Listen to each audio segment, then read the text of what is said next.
Hi everyone, welcome back to another stream. Hope you're all doing okay. Hope you're having a good week. So plan for today is just play some Monster Hunter World. I think what we hunt will probably depend on how many people join in. So we may do some Alatron or Fatalis if enough people join. If not, we'll just do some other hunts for the stream. A few channel updates first. So the video for PSP2 has just gone out today to public, so everyone should be able to see that now. On Sunday, there will be another PSO lore video, which will be the next part of the episode 4. And then after that, there'll be another stream on Sunday as well, which I'm not entirely sure what we're going to play yet. It depends kind of on if PSU has their new player experience out yet. If they do, I'll probably play PSU.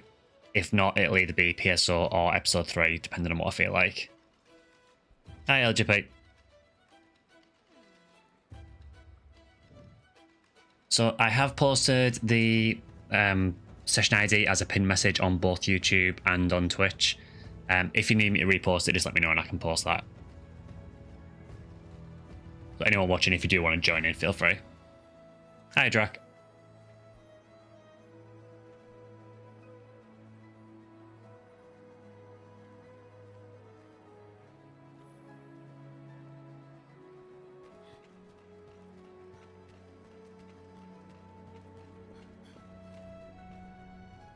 So I am planning probably some point in the next couple of weeks as well of doing a Monster Hunter video. Now, what I may do for that is I may just push it out and let you guys know when it's gone live rather than doing the YouTube notification for it. Just because I appreciate it's something a bit different and not everyone will want to see Monster Hunter content. So feel free to ignore that if you don't want to watch it. I think the best thing for me to do for that video is probably to just push it out. I'll let you guys know when it goes live, but I won't actually do like a YouTube notification for it.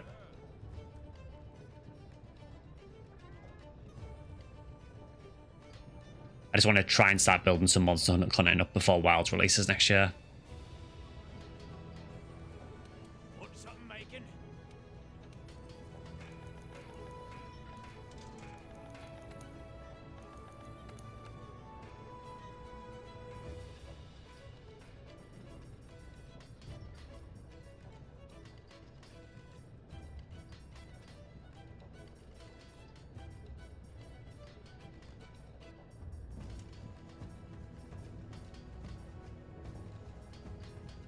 So I'm just wondering if there's any laid armor rash you want to go for.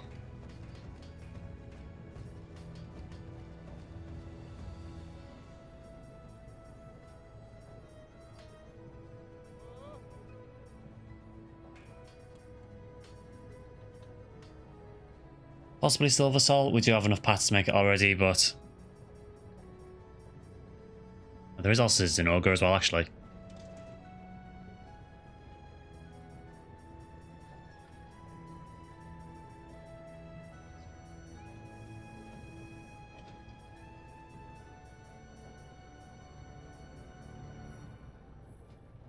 Yeah, so maybe work towards one of those.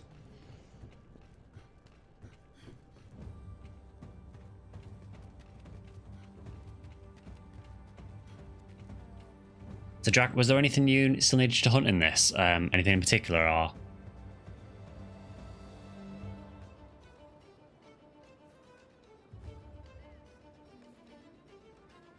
Just for anyone watching, I am happy to help out with more or less anything in this game, so I can't guarantee I'll be able to beat Alatrana Fatalis, but yeah.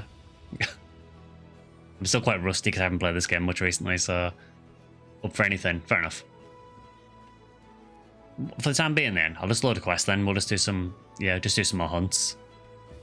You need more practice. Good to see you. Yeah, I definitely need to de-rust a bit before I do Alatrana Fatalis for sure.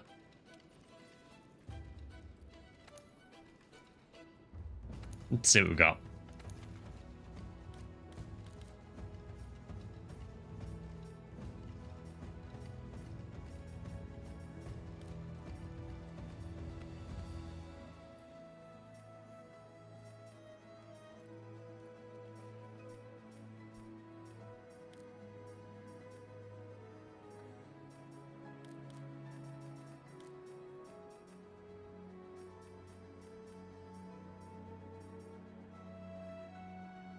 Yeah, let's start with that one. We can do Zinogre and Nemiel. That'll do.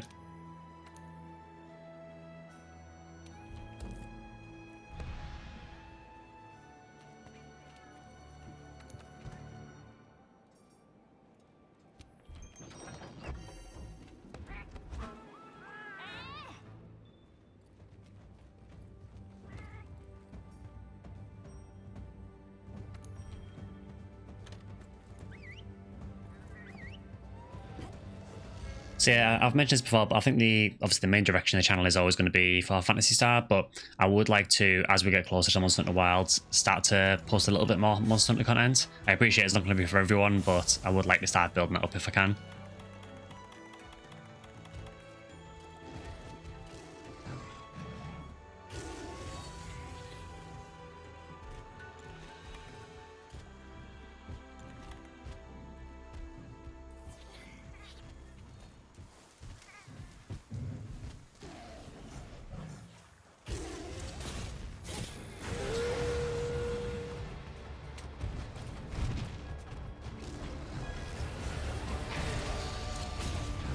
So are you going to let me hit you before you knock me off? Monster Hunter isn't for everyone, it's for real gamers.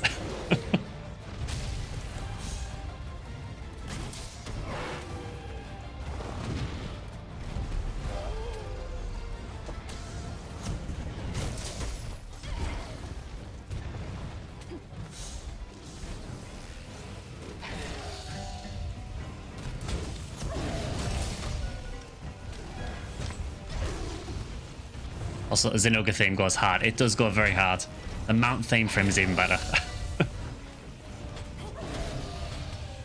you just come like a little bit close at the edge so I can mount you?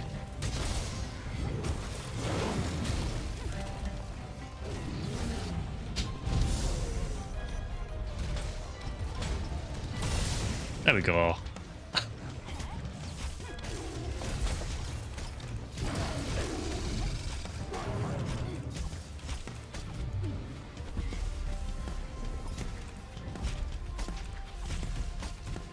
Yeah, the thing while you're mounted on him, the drums just go hard.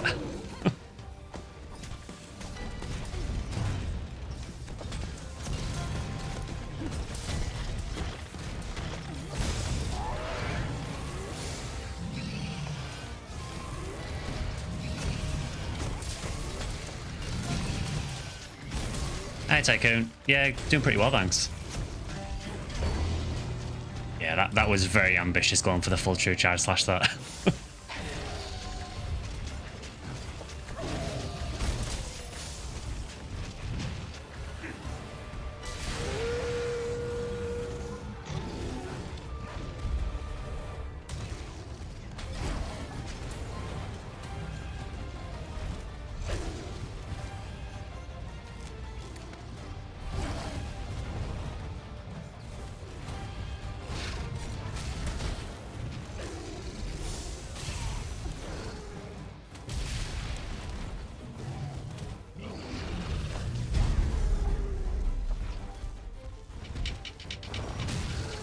Now I do see a blue boy there.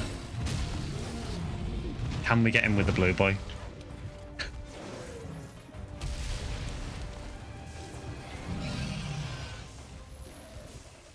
We can.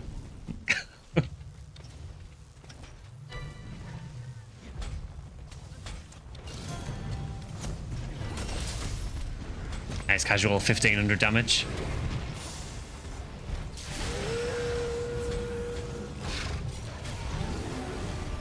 As much as people dislike Rise, the variations of the music on Rise are top notch. Honestly, I do genuinely feel that Rise is a good game. It's just I do personally prefer World overall, but I get what they were going for with with Rise.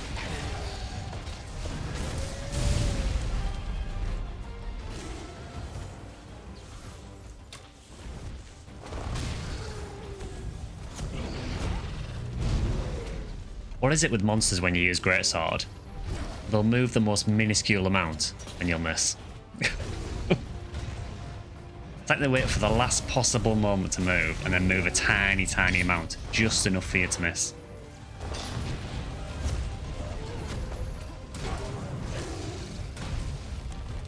I'm now realising that using Rocksteady on Zinogre is probably a bad idea. Who dislikes Rise? I love that game. I think one of the main sort of complaints I've heard about Rise is a lot of people kind of don't like. For me, there's a couple of things that I personally don't like. So I don't really like the wyvern riding aspect of it, and the reason for that is, as much as I think it's cool being able to sort of ride the monster around, I kind of liked it in World where if two monsters turned up, it could screw you over completely because you didn't know whether they were going to fight each other or whether they were going to both go for you. Whereas in Rise, you knew that if two monsters turned up, it was guaranteed that they were just going to... one of them would hit the other one and you get a free wyvern ride. It kind of felt a bit too cheap, I guess. The only other thing I don't like really about Rise is the wire bug recovery. So you probably know that you've got a thing called wire fall when you get hit, so you can do a quick recover with your wire bug. I personally feel the wire bug recovery is a bit too good. I do still like Rise overall. There is obviously the thing with the maps as well, how the maps aren't as detailed as well, but that is probably partially down to it being a Switch title and partially down to the nature of the game, with it being very vertically minded.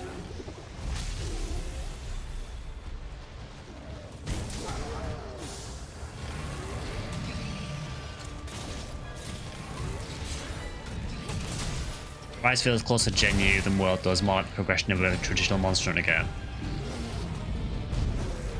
Yeah, because I suppose in Rise you've got like the village quests and then the hub quests, haven't you? I mean, World, I suppose when it released it was something more or less completely new. They changed a lot, didn't they, really, from the old World games.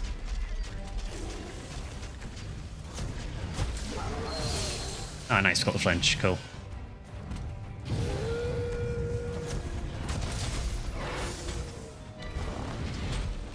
So basically, the Greatsword style I'm using at the minute is what's called Frostcraft Crit Draw. So I basically rely on just unsheathing, doing one big charge hit, and then resheathing again. It's basically, if you thought Greatsword was too complicated with just Unga Bunga True Charge Slash, this is even easier. Hi, boink.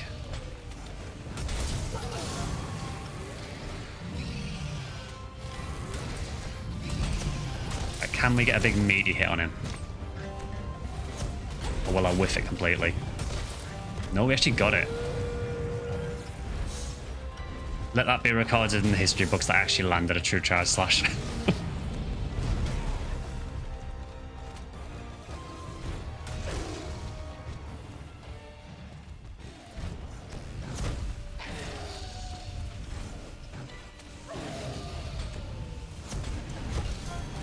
See what I mean about the moving at the last minute?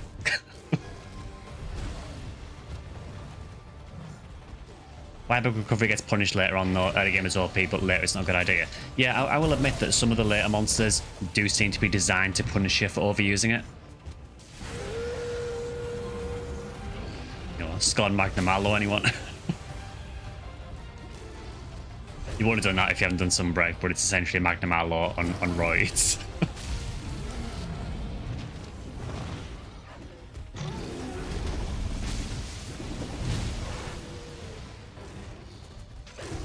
Yeah, we might actually play a Rise on stream at some point as well. That's it. I do genuinely like the game. Just for me, I overall do prefer World. I will say, however, I don't think this is a controversial opinion, but I do feel that base game World is maybe a little bit better than Iceborne. As much as I love Iceborne, the Clutch Claw caused a lot of issues.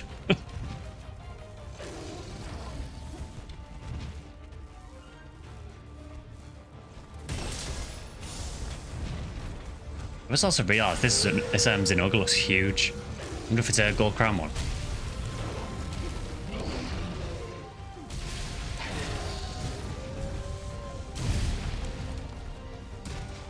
At least Greatsword isn't filled with jargon like SAED.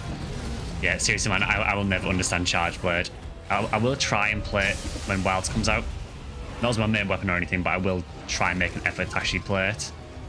But so far, my efforts to play Charge Blade or Hunting Horn have not gone well.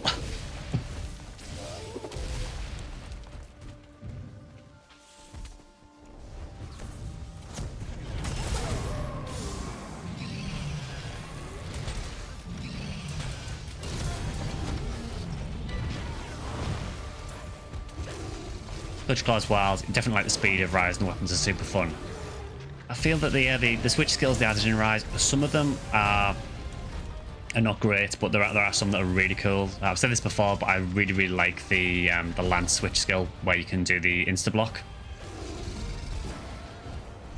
Like, that to me just makes Lance a way more enjoyable weapon. I do like it in World, but in Rise, Lance is amazing. I wasn't as big a fan of the switch skills if it kind of replaced things that were previously in the moveset. So what I mean by that is for Insect Glaive, I can't do it at the minute obviously, but the vault that you've got in World and Iceborne, I think it was added in Iceborne actually. There's a thing called the Descending Thrust where you basically dive down vertically and like stab downwards. So in Rise they changed that to be a switch skill and they made the hitbox much smaller. So you couldn't use it anywhere near as often.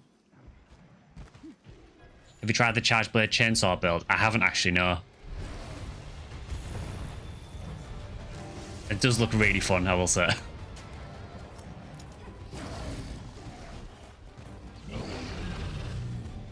One minor thing I don't like about World that you might have seen there. Sometimes your character will just like grab onto things that are close.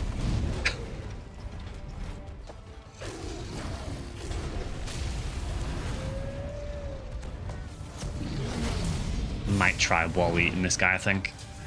Seems in a good place for it.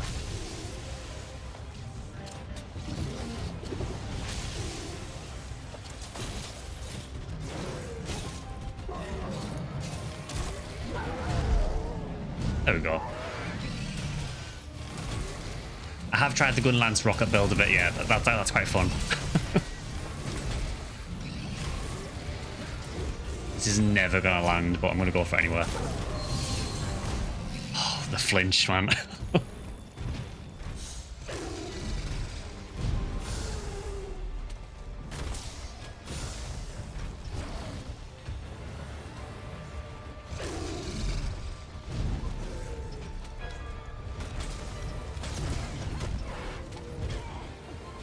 Again, just another example of monsters just moving at the last minute.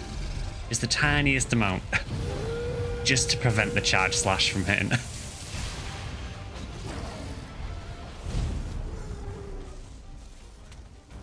almost like they know. See what I mean? Well, he's limping, so that's good news. Again, things you'd probably only ever say playing Monster Hunter.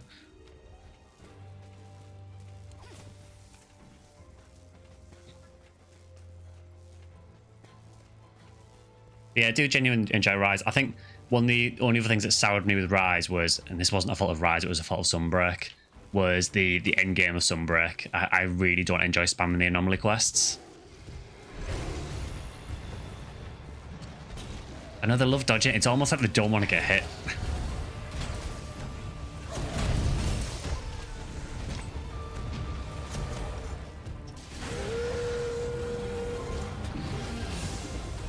Yeah, the anomalies in Sunbreak I was never a big fan of just because they didn't really feel drastically different to the normal monsters.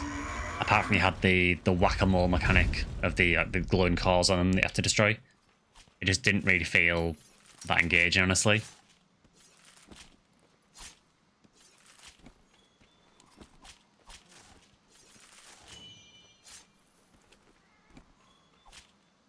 That and the level cap for the anomaly stuff was ridiculous to get the really high level stuff. So it took you forever to do it. Oh, you got the Sky Emerald. Oh, nice. So we should have Namiel next, I think. Which I might actually switch weapon for. Because I despise fighting Namiel with melee weapons, for the most part.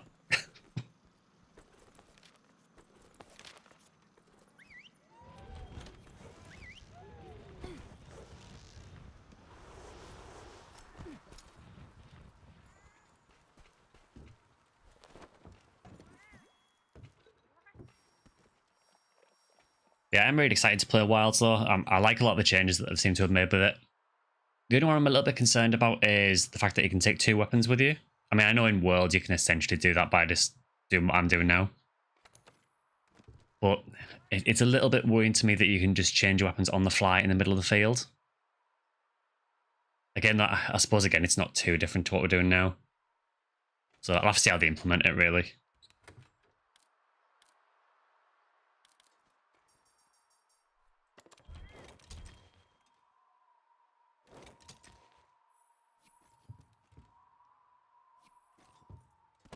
Kind of like PSO. I mean, it is, yeah, I suppose, you know, in PSO you take loads of weapons with you. It's just a bit of a departure from Monster Hunter, I guess, because they've never really done it before.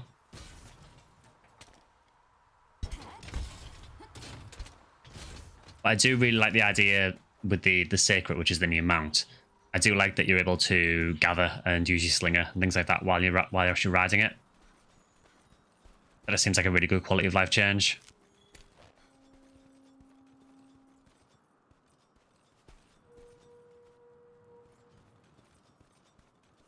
So I'm going to assume that Namiel's up here somewhere. Kind of hyped for the combinations of weapons. Yeah, I mean, I've been thinking about that, like, what weapons would go well together. And I just keep coming back to a melee weapon and a bowgun. It just seems like a natural choice. Ah, there you are, Nami.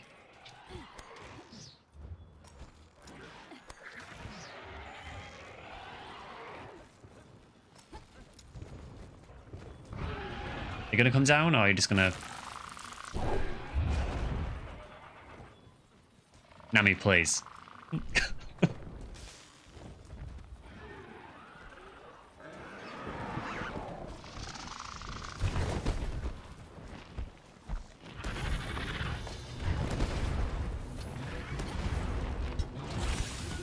Yeah, so Namiel, I pretty much use gun lance every time I fight it. Because I hate dealing with its armor mechanic. Same with things like Lavasioth as well. I can't stand fighting that.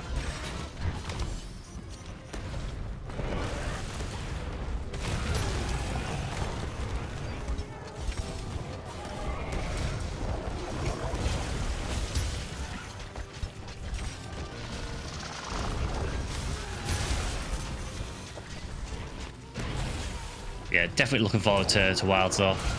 And also looking forward to it being a simultaneous release and crossplay as well. I think that's huge for the franchise. Man, it's run away already. Gun lance for babies. I will say I prefer playing lance to gun lance, but not on this monster. It is crossplay, it's been confirmed.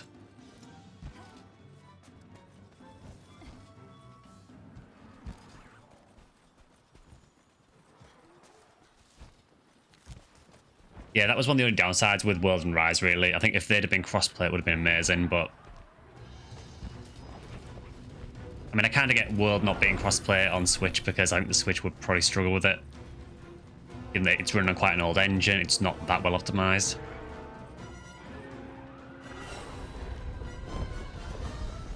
Didn't say it in the Arnie voice.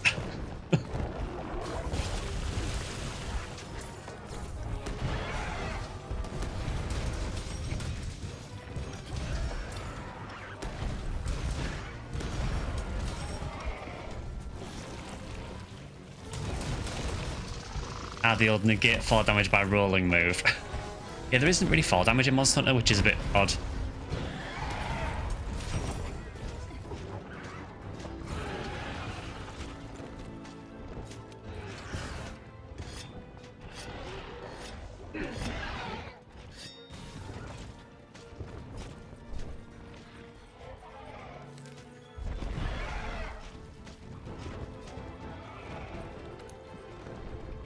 See if I can stick it with the worm stick cannon when it gets knocked down.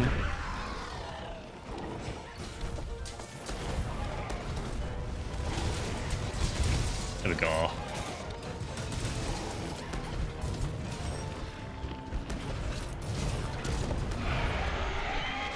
MH's never had fall damage, should make armor from Hunter's knees.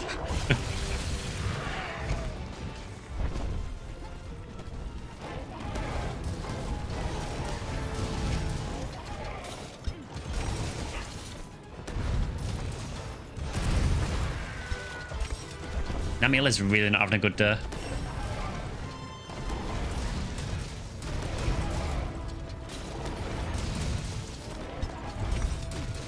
Yeah, I find it kind of strange that it doesn't have fall damage, to be honest.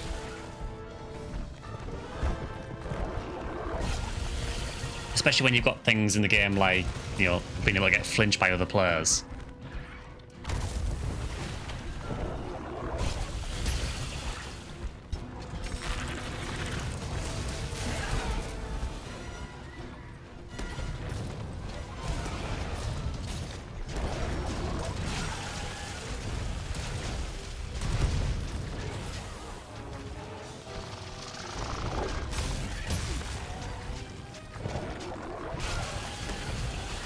I still think Nami's a really, really cool looking monster, honestly. I'm just generally not a fan of the fight.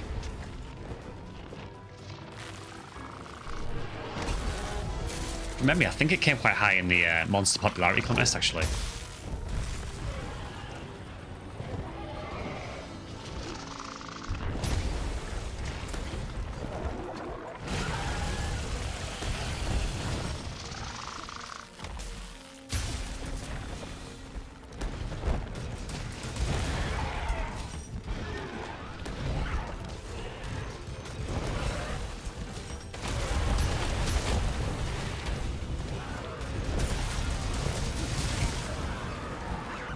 Yeah, that did not go well.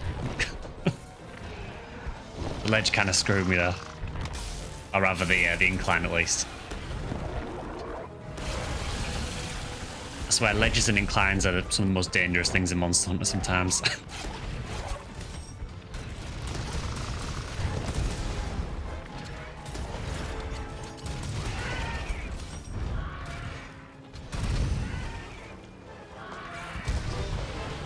That was really unfortunate. Did the wyvern fight and then I just started drag rolling towards it and I thought, oh no, this is not going to go well.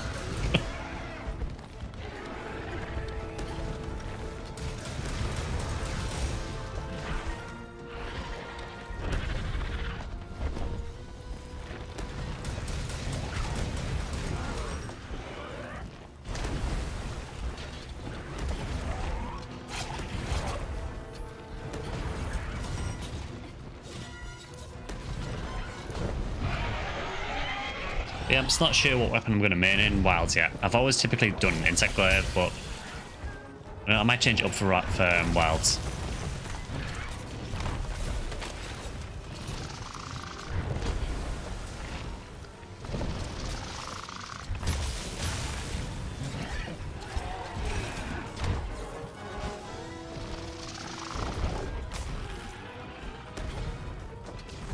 So I know Capcom did all the weapon trailers a little while back, which I thought were pretty interesting. I think some weapons have certainly got more of a globe than others, from what they've shown anyway, which admittedly isn't much.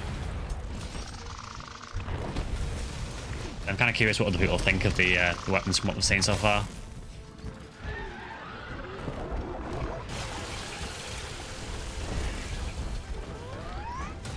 Oop, it's a nuke.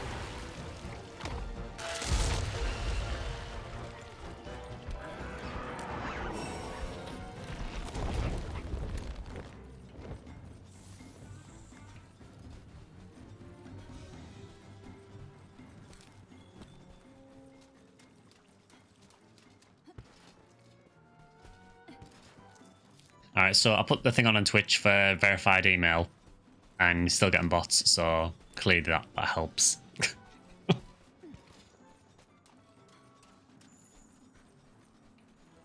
I know you can put it on like verified follower, but I kind of feel like that puts people off watching sometimes if they can't chat without following.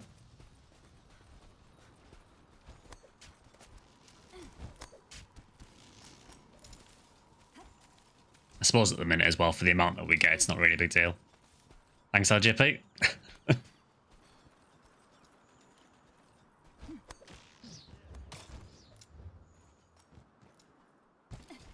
don't really know what happened there.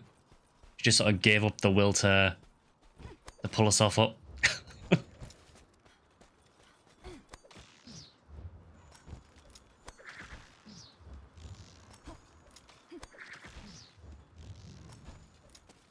So that sequence there of those 3 bugs that you can anchor yourself on, it's still so satisfying to land it.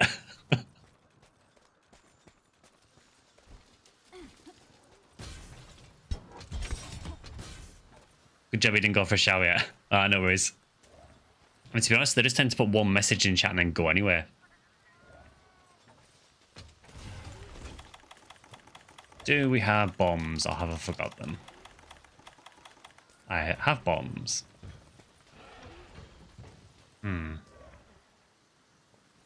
Oh, you're going for that strat, fair enough.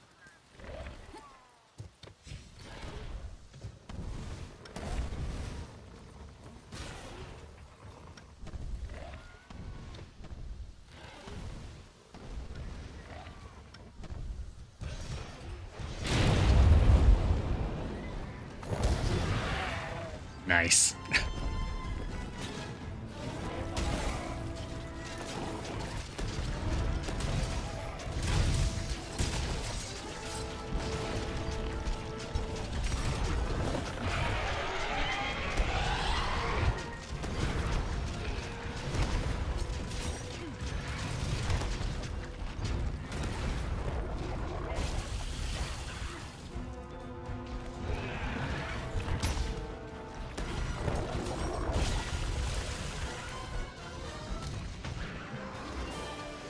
Cool, not too bad.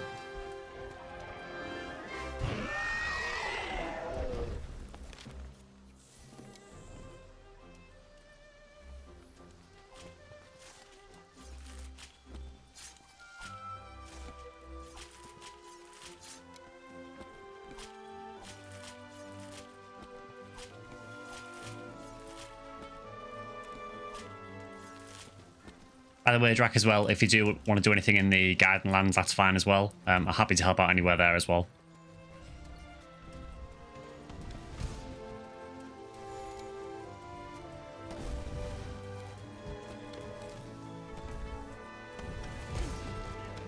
Go on, I'll let you do it.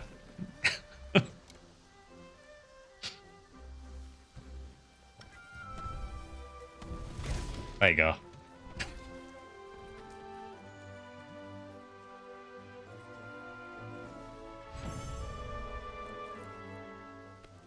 Dub City.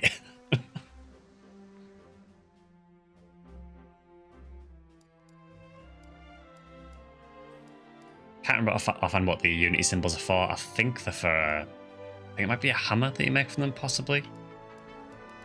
It's been so long. Yeah, what I was thinking of doing for Monster Hunter videos, as well as sort of taking a look at some of the Wilds news, I'm thinking of maybe doing something similar to what I do for, well, what I was more known for PSO. So, for PSO, as you'll probably know, a lot of my videos are kind of like informative ones that are more like, I guess, like guides, outside of things like the lore videos. So I was thinking of maybe doing something similar to that for Monster Hunter. You got a second Sky Emerald. Oh, nice one.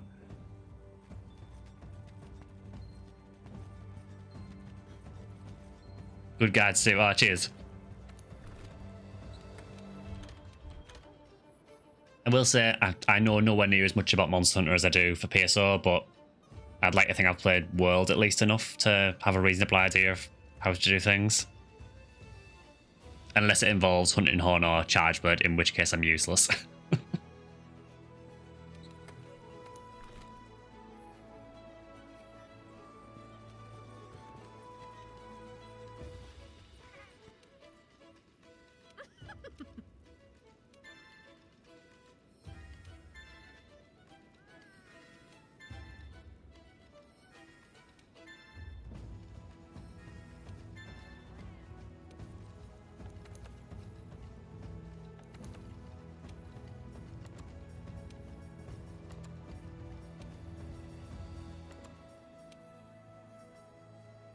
It really wants me to hunt Piscean wyverns, and I refuse.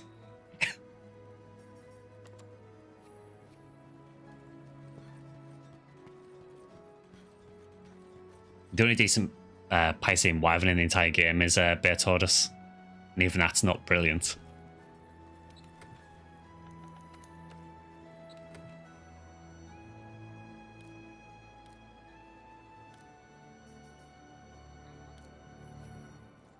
So I'll pick a quest first, and then I'll decide what I'm using. Ooh, hi. Again, just a reminder, there should be a pinned message on YouTube and on Twitch with the session ID, so feel free to join if you want to.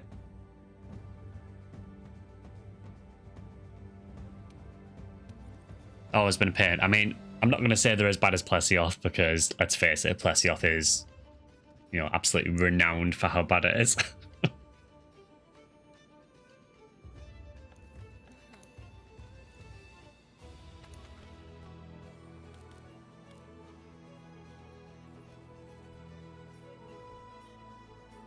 Let's do Goldrathian.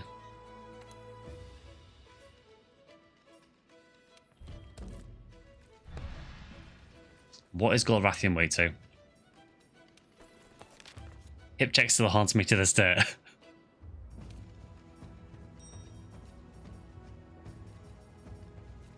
You are weak to Thunder.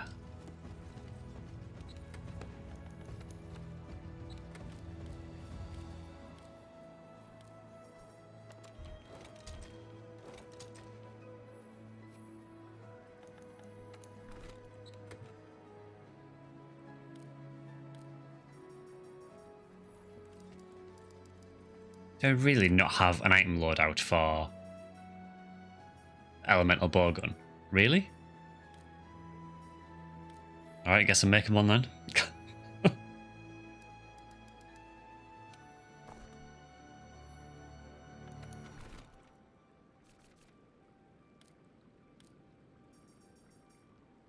So, normal one and Thunderbugs.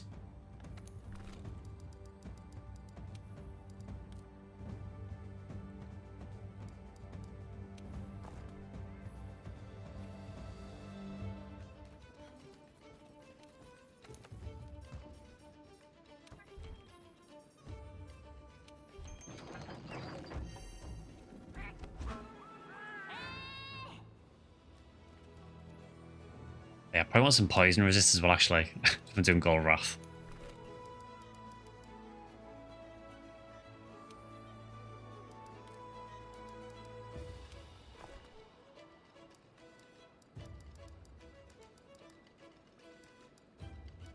Yeah, I should do.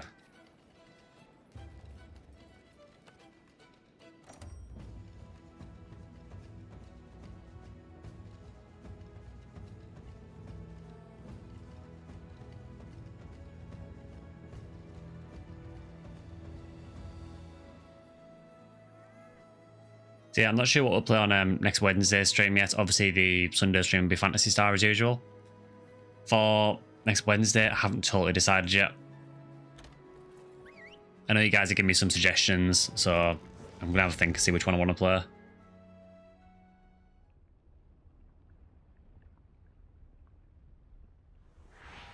Finish raising your kitten on RuneScape. Have an adult cat now. Just same colour as your real life cat too. Oh, that's cool.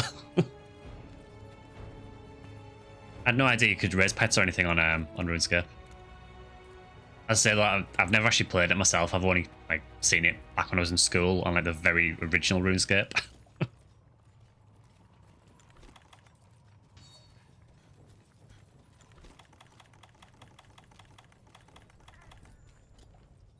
So the first big item today in PSO it was a Slicer of Fnatic 45 hit for 240 PDs. Oh, nice one. Yeah, that's really nice actually.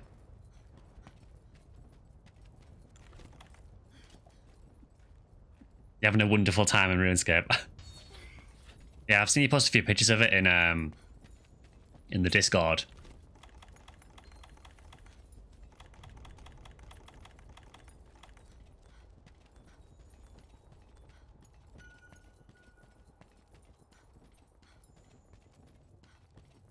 Right, let's see if I remember how to play light bowgun. Probably not. I'm going to assume that your wing's the weak point. That looks reasonably promising.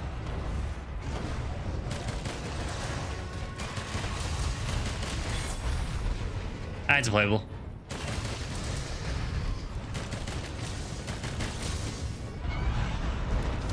Oh yeah, totally forgot I'm wearing the Safi armor as well, so I need to watch my health as well. Should be okay though.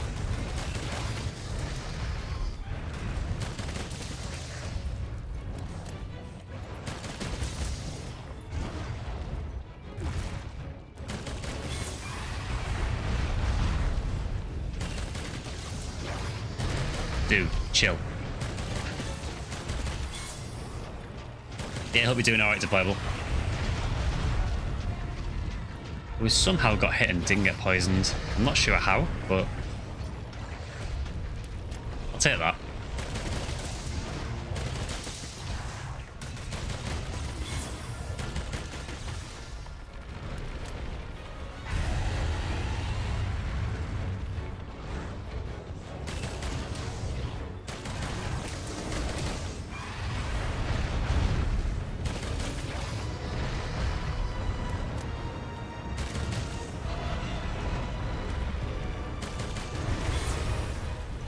Yeah, now she's very angry. Doing okay, my friend. How are you? Yeah, pretty good. Quite enjoying doing some, Monster Hunter on stream as well. I know we're not quite getting the same numbers as PSO, but I think it's natural really because of the nature of the channel. But I'm having fun playing it at least, so. And there does seem to be actually some people who are actually interested in seeing Monster Hunter content as well, which is cool.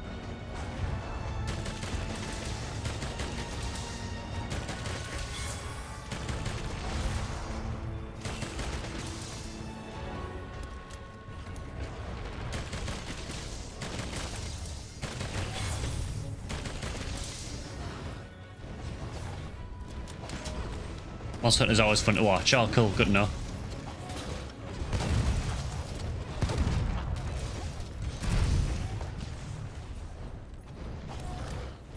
I have no idea what's going on, but it's fun to watch. That's basically me when I watch the Lord of the Rings streams, to be honest. I have no idea what's happening.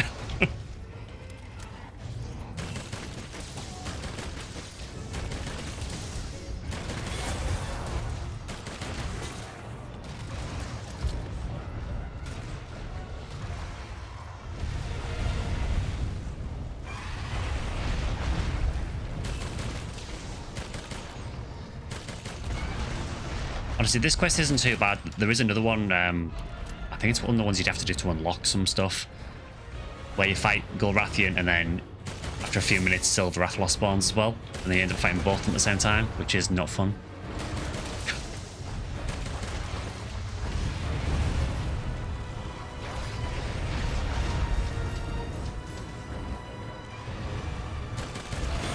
Yeah, noted. Fire indeed hot.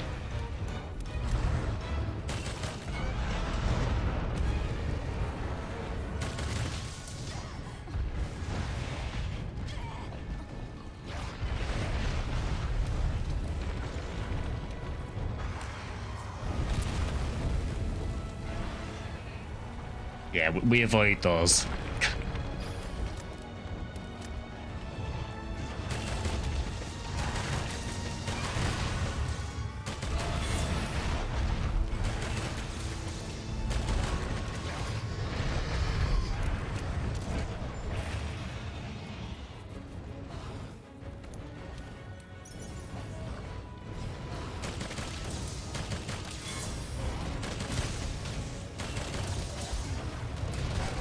Neither do I most of the time, don't worry. Well, if you don't know what you're doing, and you know about Lord of the Rings, I've got no hope.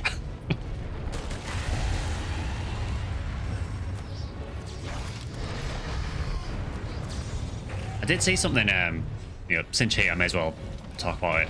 I did see about that Lord of the Rings show, is it the Rings of Power? Apparently the new season's really not done well for some reason. I'm not sure why, but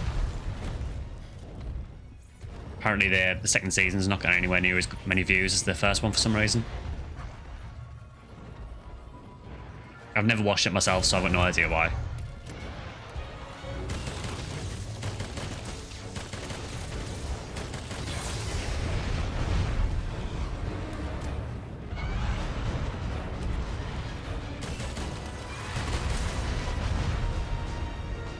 We're all doing our own post PSO thing now. You have Lotro, Skies, Monster Hunter, I have RuneScape, Kilniath has his game he's making, Drax needs to be smashing Warframe.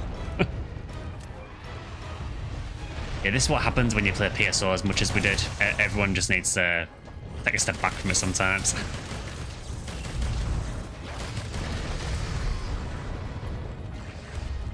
I mean, to be fair, when I used to play Japanese PSO2, this was the game I used to play when I wasn't playing PSO2, so it feels right.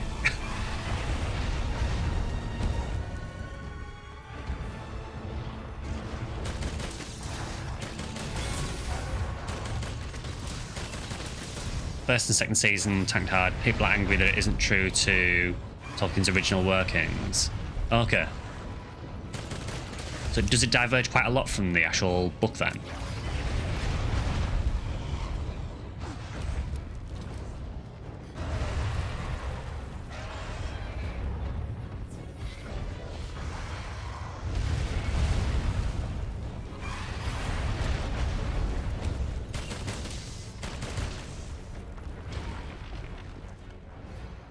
Lotro seems to work for me because I'm old and bald and people can relate.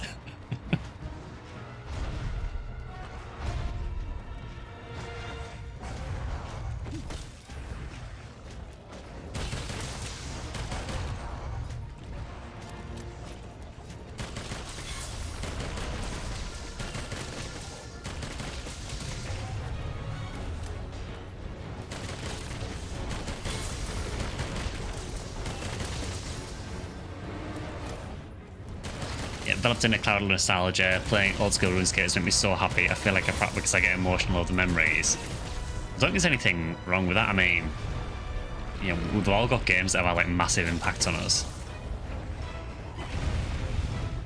I feel like Sky can't see Twitch chat anymore.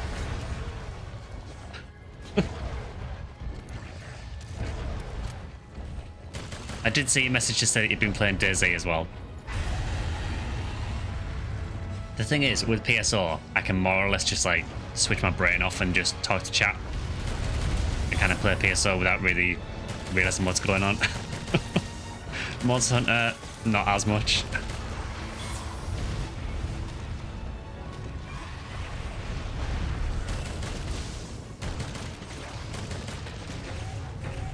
You can see that one then, just not the rest.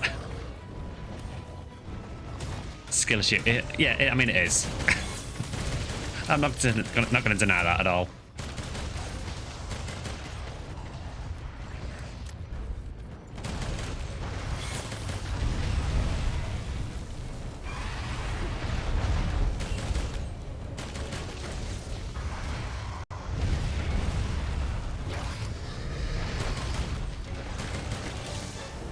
Yeah, Kilniath, I saw that you've been playing that DayZ RP server. And they've been posting about it a bit as well. How's it actually going on there? Have you still got your base and everything on it? I think when I start the new Monster Hunter, this weapon may be what I go for. It seems closer to what I'm used to. Light bow gun's really cool. It is quite easy to play as well. Essentially, you've got this and then you've got heavy bow gun as well. Heavy bow gun has a lot less mobility, but has access generally to a few more ammo types. I really like light bow gun though because you are still relatively maneuverable as well. Nobody can find me in the trees. Bow guns are kind of hard to start with. Yeah, I suppose the downside with bow guns is when you first start, there's probably limited ammo that they're good with, because basically every single bow gun is designed more towards certain ammo types, and it affects things like how much recoil you have, how long your reloads take. So you might have a bow gun that you really want to use, but it might not be compatible really with the ammo that you want to use for it. So you might like using this bow gun with, say, fire ammo, but you might have a really long reload with fire ammo on that bow gun, so you might have to use a different bow gun to be able to use that fire ammo effectively. But it is a cool weapon though. The only other thing you need to be careful of with it as well is range weapons in general, you take more damage, so you just need to make sure you can stay out the monster's range a bit more. We've got 2 Rathian Mantles and a Wrath Gleam.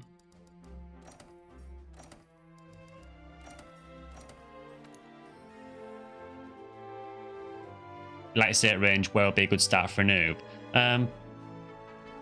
Yeah, bow is pretty easy. Again, you'll take a lot of damage if you get hit, but bow you can essentially just dash around. I might use bow actually for the next hunt if you want to see it.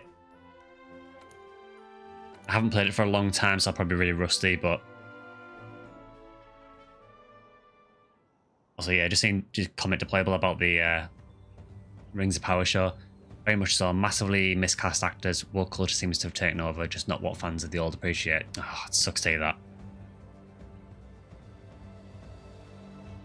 Bow is really fun, yeah. Bow in Wilds also is getting some kind of tracer shots that kind of have homing. As Drax said there, though, you do kind of need to use stamina drinks with bow because you will chunk through your stamina.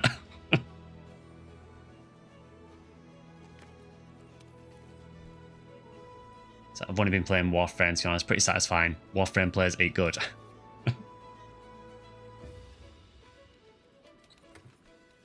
When I say new, I mean I'm coming in with full blindness, you have zero experience. Yeah, I mean, there's a few weapons that I would say are probably more beginner friendly than others. I mean, for total beginner, I would probably say avoid Charge Blade. I mean, ultimately play what you want to play, but Charge Blade is definitely one of the more technical weapons, which is why I can't play it. I feel there are some weapons that are easier, so I feel like you can play Sword and Shield relatively well, pretty easily, but to master it is quite difficult. Maybe Longsword if you like playing around counters, but Longsword has a bit of a reputation.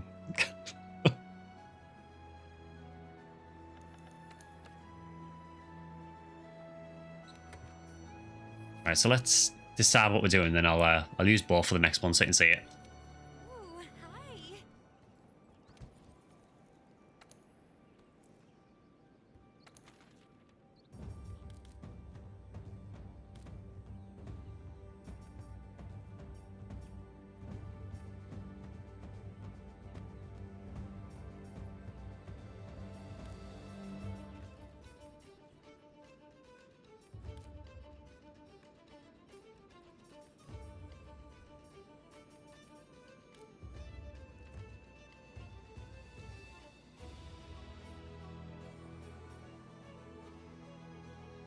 Yeah, we can do Telstra.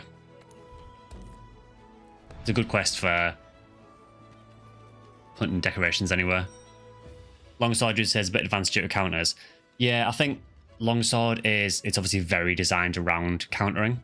So if you like that playstyle, it's probably a really cool weapon to use. If you struggle with counters, it can be difficult. I suppose the issue with Longsword is because it depends on counters, it relies on you kind of knowing the monster's movesets a bit.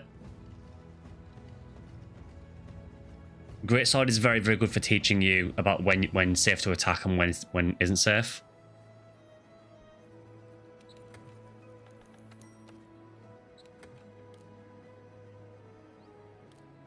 So let's have a look. So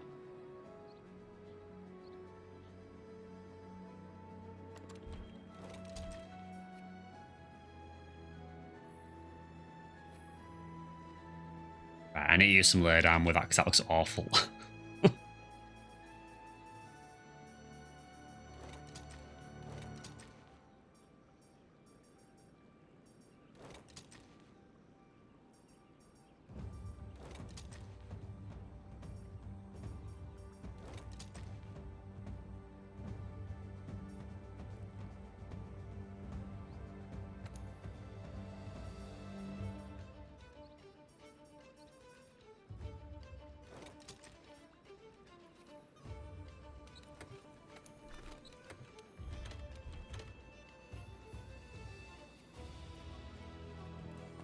Yeah, it's it armor.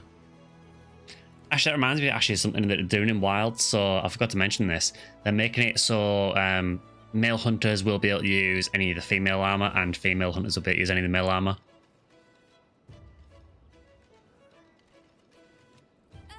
Which I'm actually for, because I find that in a lot of the female armors, a lot of them are, you know, how they are for a reason.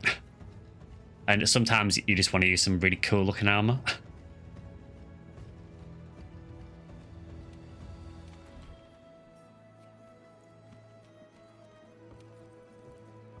You love wearing female hunter armor in real life. Thank you for that image.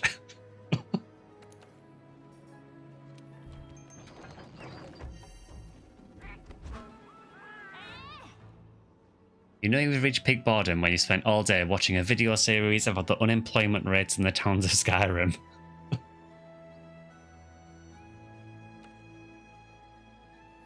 Do I have any bow coatings with me? I do. Good.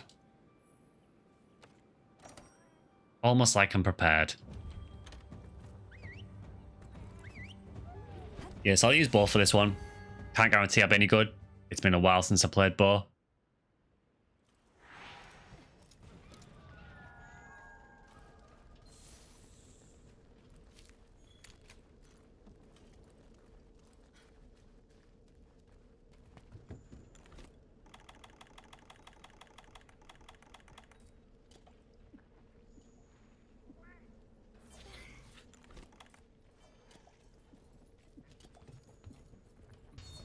Yeah, I did see a really funny Skyrim video actually. It was a guy who he'd modded the game so that it would pick a few members of his chat, and if it detected that their message was angry, it would spawn monsters in the game. So he had to try and keep his chat happy to stop monsters from spawning.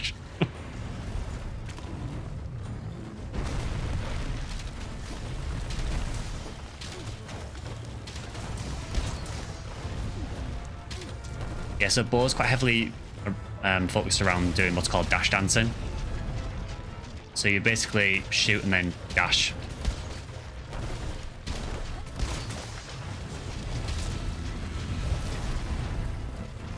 Alternately dash into the explosions. That works.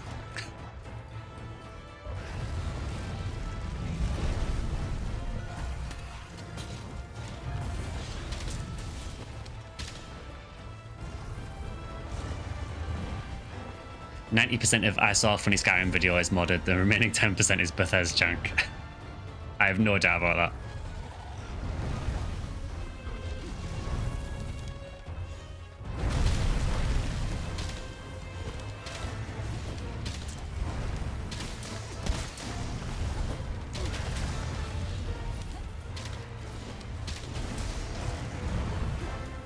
So you can probably see that whenever I'm getting hit, I am taking a ton of damage, so you do need to be really, really careful with ranged weapons.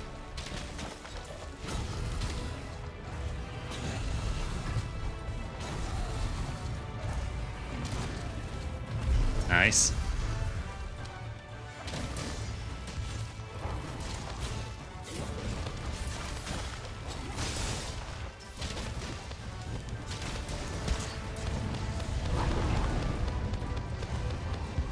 Is that guy who also modded chat text-to-speech in game? Actually, no, that was a different guy. Well, yeah, there was another guy who did that as well.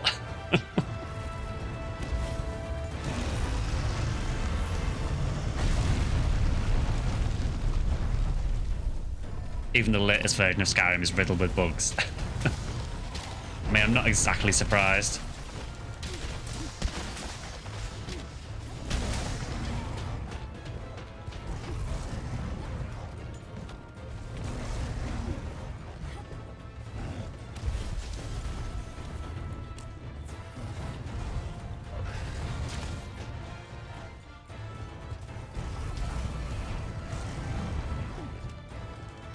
Yeah, this guy, he's also doing a lot more damage because he's what's called a tempered monster, so he's essentially like a buffed version of the regular monster.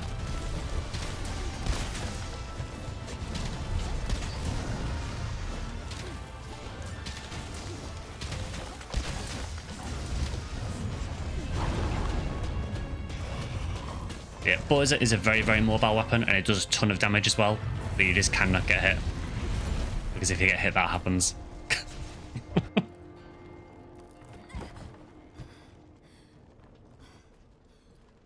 So it kind of depends on your playstyle, really. If you want to be glass cannon, then bow is pretty much that.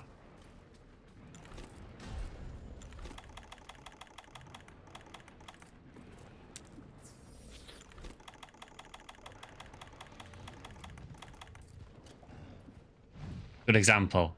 Yeah, I showed it off so you could see it, you know. It was planned.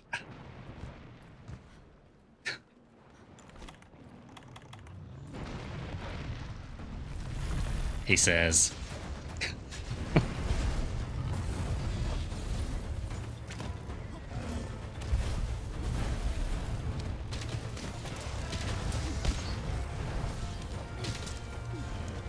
Unfortunately, I forgot how annoying this guy is with bow.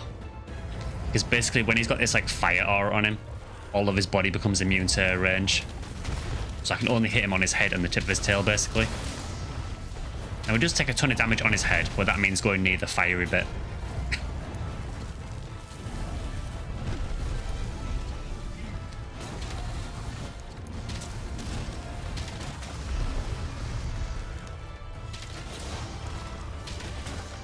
Also, I'll show it because why not? It's a terrible attack really, but it looks cool.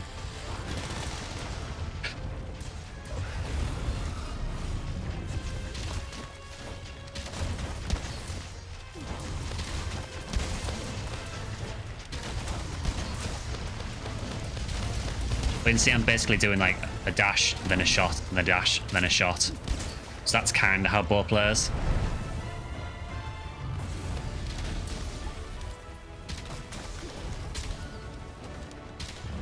There are many people who play bow a lot better. I played it quite a bit in base game worlds, but not so much in Iceborne. I think because I'd played it so much in world, I needed to change something else.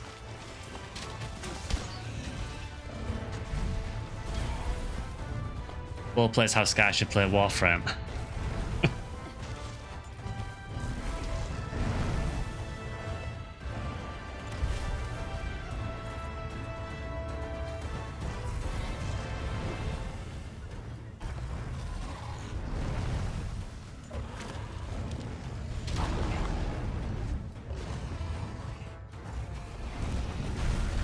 It is a very, very cool weapon. To be honest, as are all the weapons in Monster Hunter, I don't think there is a bad weapon.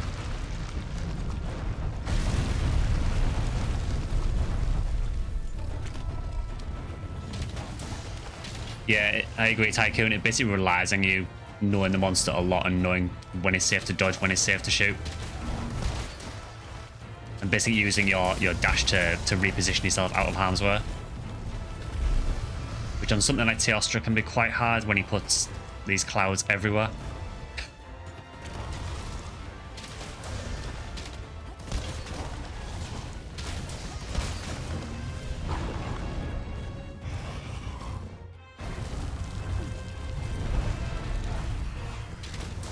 Hunting Horn is a bad weapon. I mainly play solo. Hunting Horn's cool. I'm terrible at it. I really can't play it at all, but it's a really cool weapon. Obviously, yeah, it's nice that it buffs your party as well, but yeah. Damage of bow is ridiculous. Yeah, bow is disgusting. I feel it's really OP in Rise as well, to be honest. There's that switch skill that it's got where you kind of jump in the air and fire a few shots. And that just seems obscenely broken.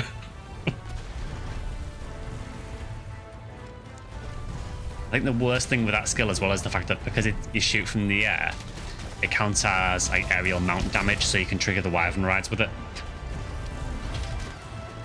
So not only is it one of your strongest attacks, it also triggers Wyvern rides to get a free mount.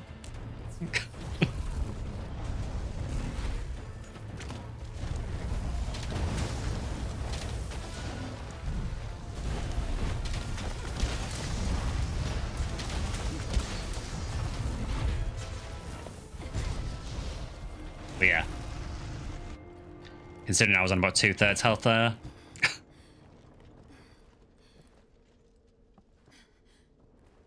Might actually see if I can just eat for safeguard, if I can. No, I can't yet.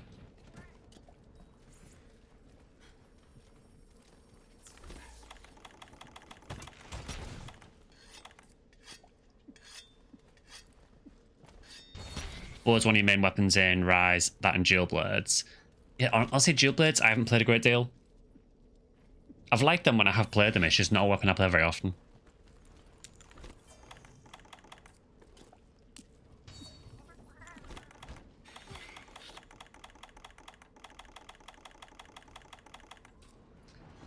Alright, it's time for the cheese mantle, I guess. Things have got desperate.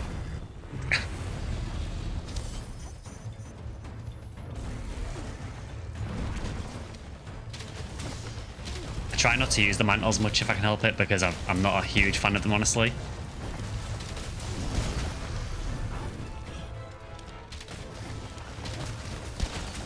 But I like the impact mantle. I think that's really cool, especially with things like heavy bowgun, because you can just knock things out constantly. And the glider mantle is quite good for utility as well, for the gem slots in it. I do feel that temporal mantle is a bit busted, but given that I've carded twice, I'm not against using it at the minute.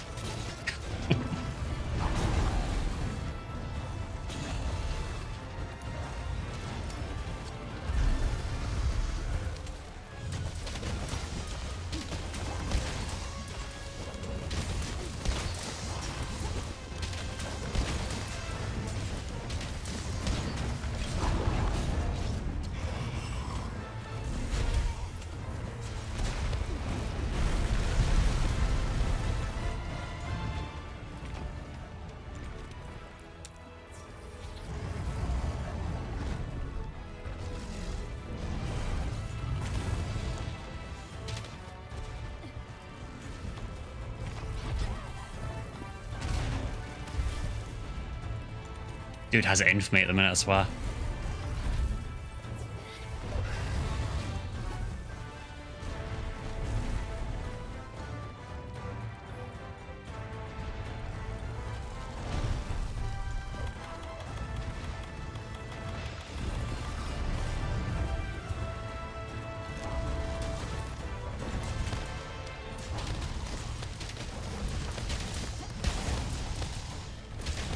Yeah, the damage that bow does though is just disgusting. There's no other word for it.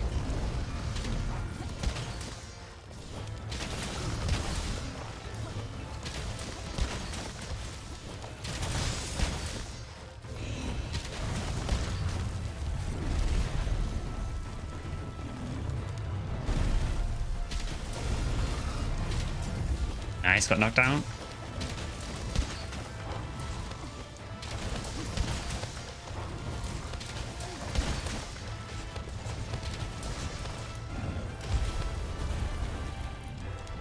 I'm going to assume he must be nearly done by now.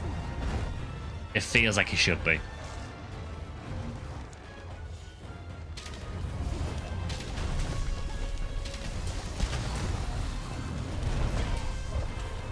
I caught me out there. I thought he was flinching there.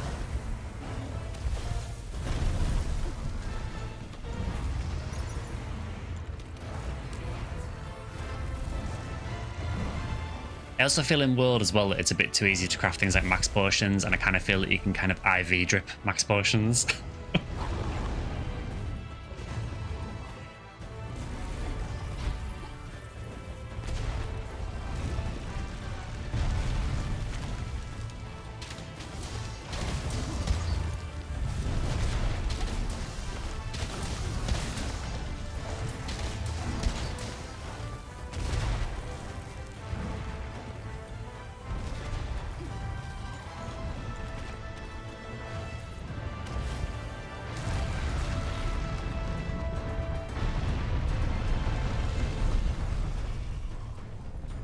I was going to see if I could use the Gatling gun on in there, but I think he destroyed it earlier on.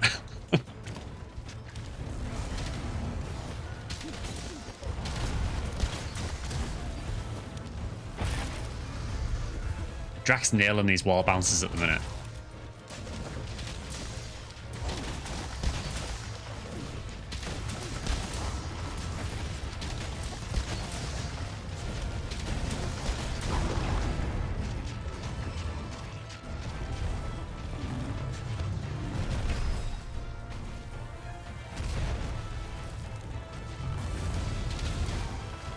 God, does so much damage that.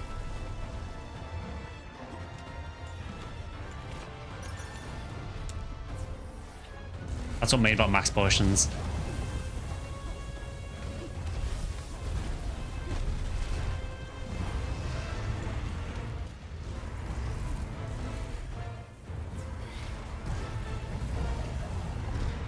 You have to be really careful when he's in this stage here because the explosions get a lot bigger.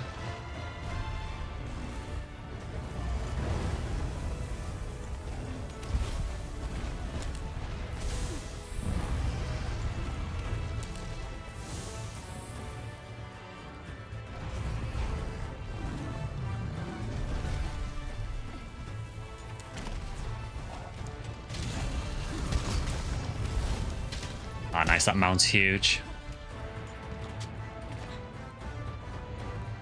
I think I need to redo my bow set a bit. It doesn't feel like great.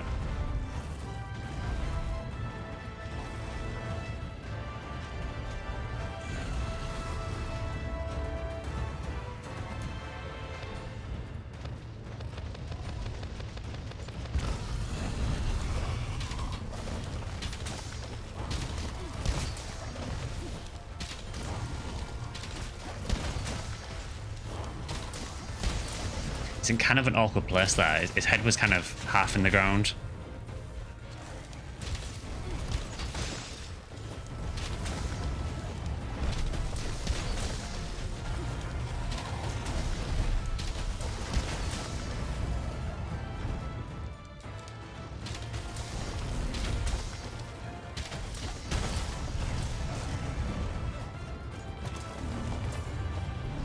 Also, don't do what I do and let your stamina run that low.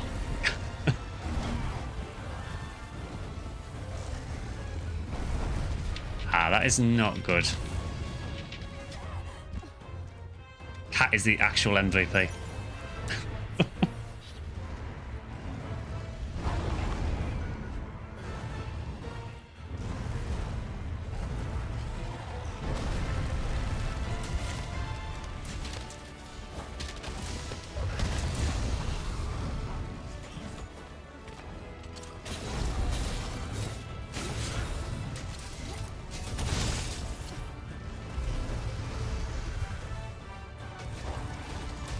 Yeah, that cat save was huge. Hey, she managed it. Cool.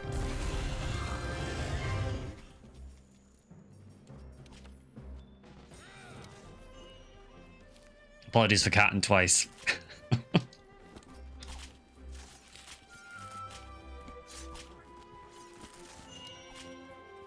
It's the one that you loved in all Monster Hunter games. I love the cats. I do feel that the dogs that they added in Rise were a pretty cool addition as well. I do feel though with them that when you got towards endgame, you had better results generally by using 2 cats, because the cats I found were a lot more versatile. The dogs I found were basically used for, there was the cannon you could put on their back that was pretty good, and for getting around the map, and that was about it.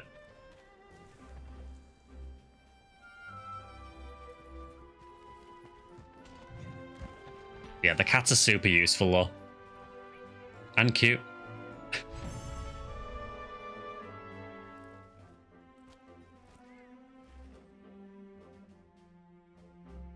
Cats were OP in Rise. They really were. It was ridiculous how good they were in Rise. I think they're very good in World. I mean, some of the abilities they have in World are really good. The Vigor Wasp one, the fact that it can revive you once is huge. Admittedly, you have next to no invulnerability when they do revive you, but it's an extra revive. Also, obviously, things like Plunder Blade as well are just super useful for farming parts.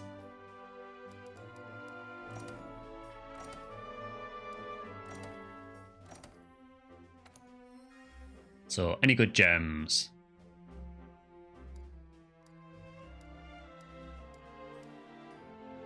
Weakness Exploiting Tool Specialist, that has some use. And the rest is garbage.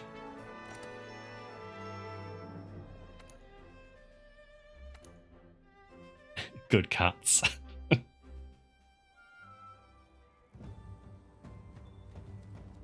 Yeah, I mean, in Iceborne, I know that some people would literally just farm Fatalis with Plunder Blade to get the armor, because they just didn't want to do the fight, so they'd just do the fight until the cat farmed everything, and then make the armor from that.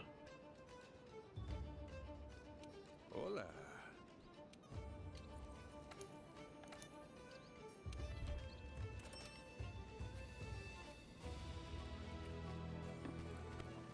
But yeah, LJP, that is bow.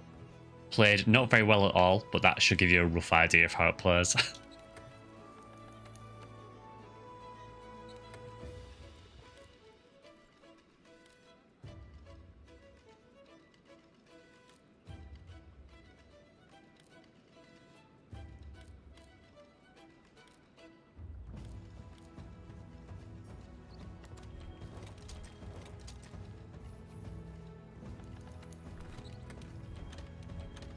Try longsword. I haven't done it for a little while, so... I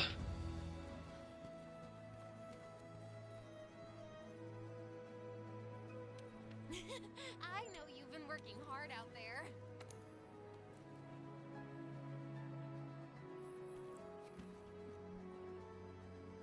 One of us should do a shield spire on the caster draw aggro away from the bow. That would have been the play.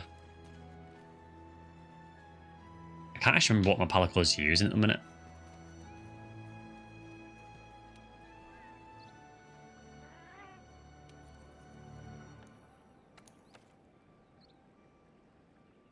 Oh, it's on Plunderblade actually at the minute, which is probably not that useful for helping people out. It's a tight outfit. It's really cool, I think, yeah. Let's change this to... I might put it on Choral Orchestra, actually, just for the buffs. Yeah, let's do that.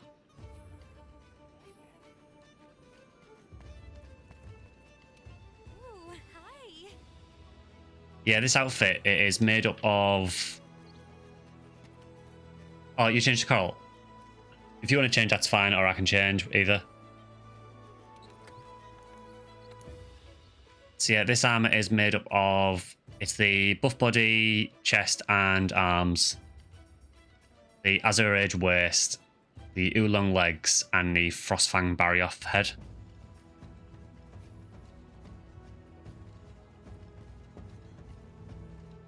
Hey, you.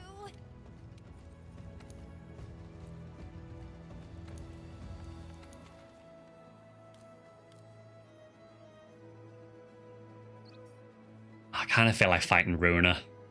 I love fighting Runa in a Gigante. She looks freezing. I mean, it is cold.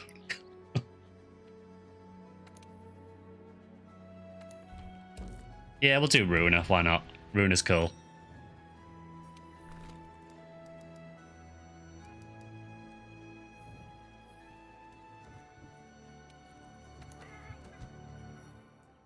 Yeah, the great thing about this game is the armor is so varied. Like, you can wear stuff like this if you want to, or some of the armor will literally make you look like a walking tank.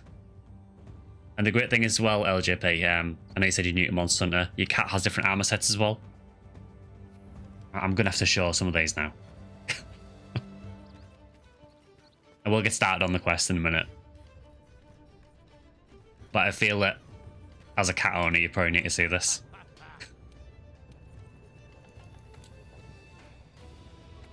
So yeah, so Palicos have different armor sets. So the standard one is... I think that's the standard one for Iceborne. But then basically, as you defeat monsters, you get sets for your Palico as well. So you get things like... There's ones that look like that.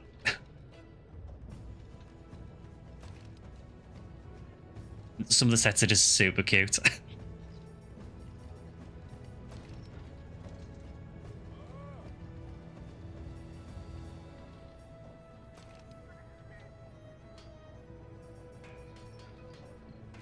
Some of them are just weird as well. So like this one literally makes your cat into Buzz Lightyear.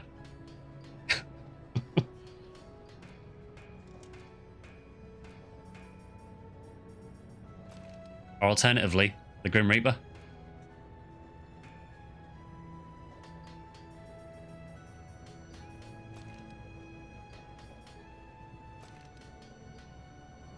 I've always liked that one. I think that's really cool.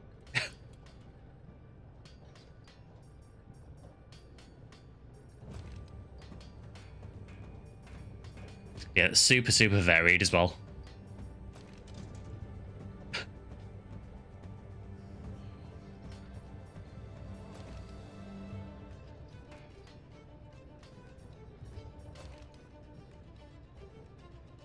That one literally turns them into like a floating spine.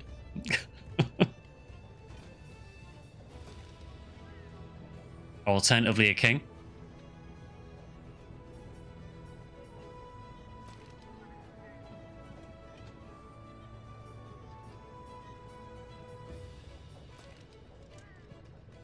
I love that one as well because it literally turns your cat into a mini Gigante.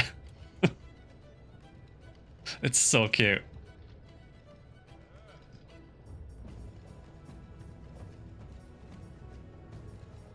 Oh yeah, and the Fatalis one literally just turns your cat into a mini Fatalis.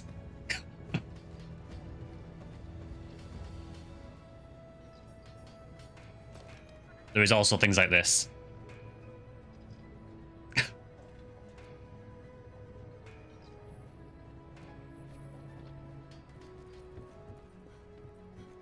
So yeah, it's not just about making your hunter look good. It's all about getting the cat to look good as well.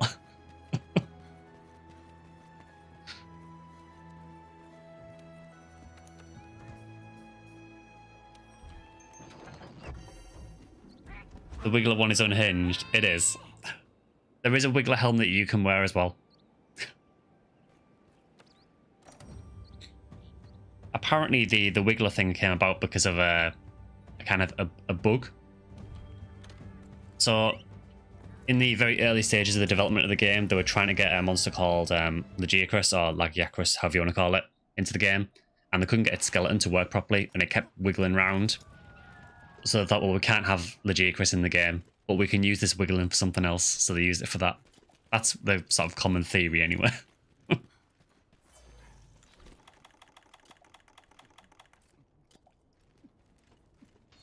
You love Monster Hunter, likewise.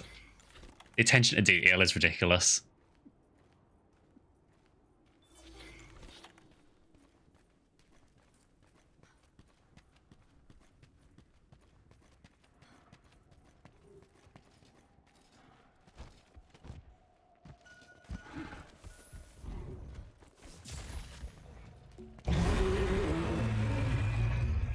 Yeah, so this guy is probably one of my favourite fights in the game. I love fighting this guy.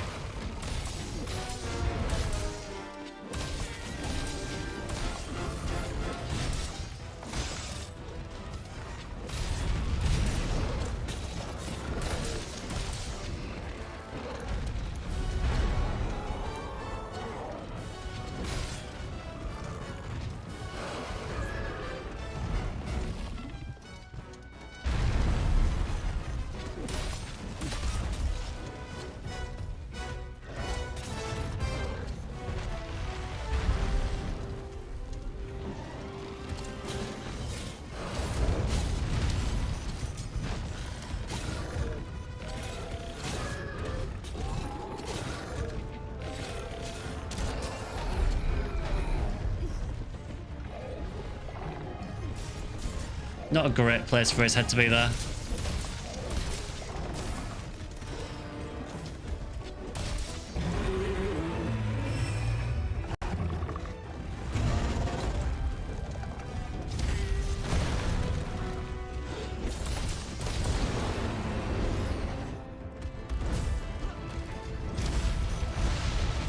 Yeah, quite glad I had the mantle on there.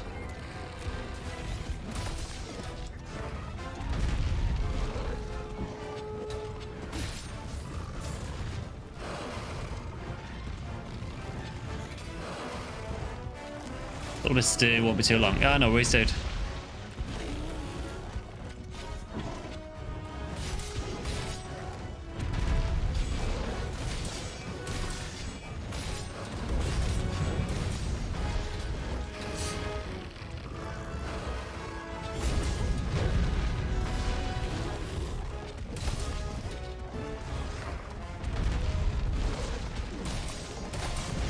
Yeah, I really like the regular Gigante fight in World, but this guy's really cool as well. I do think the one in World is maybe a bit more fun.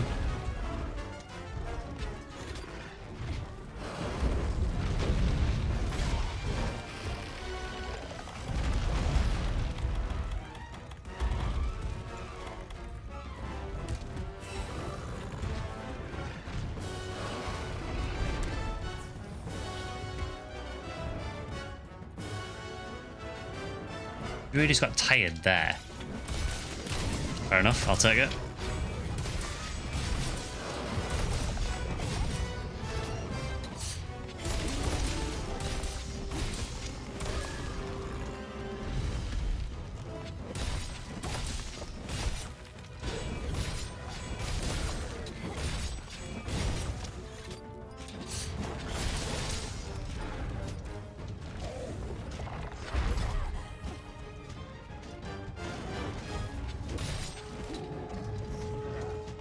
yeah, I hope you guys are enjoying the Monster Hunter streams. I know it's a bit different to the PSO stuff, but hopefully something just a bit of a change.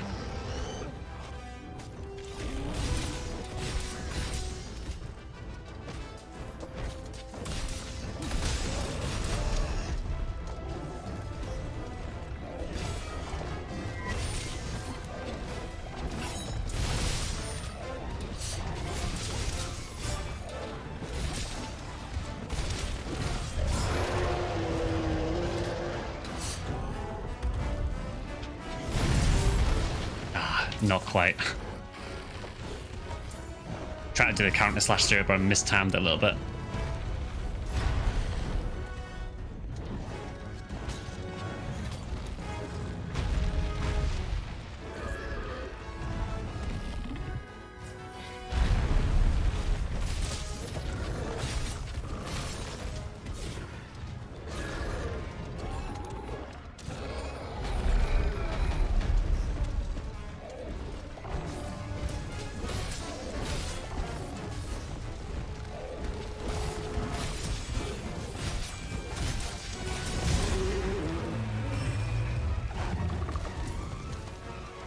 I just realised you got the cat with the volcano, yeah. I forgot that was a thing, actually. It's actually really good as well. It does quite a lot of damage.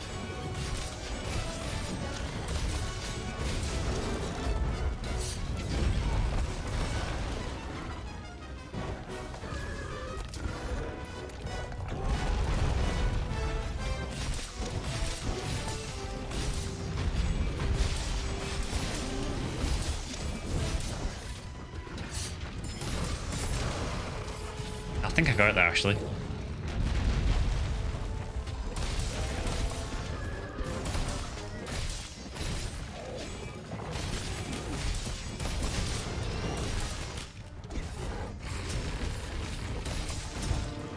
Yeah, longsword's a pretty cool weapon. It's just you need to kind of know the monster's moveset a little bit to actually be able to counter it properly, which makes it quite a difficult weapon to use early on.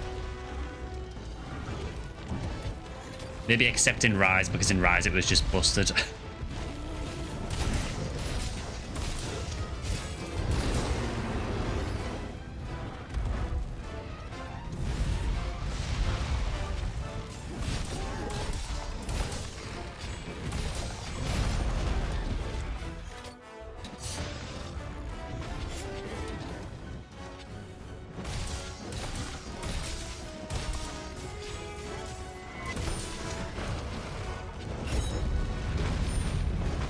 That hurt that missed.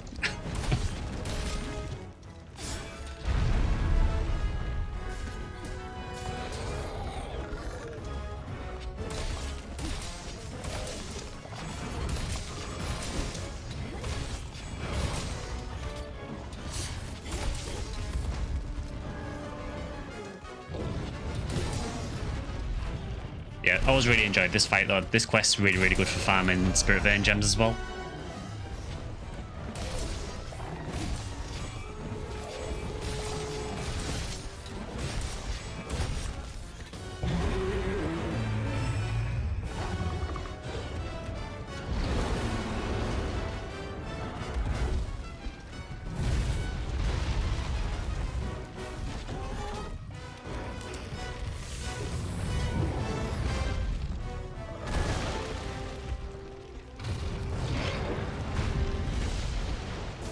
Also, let me know in chat if you've got any recommendations for a game you want me to play on Sunday.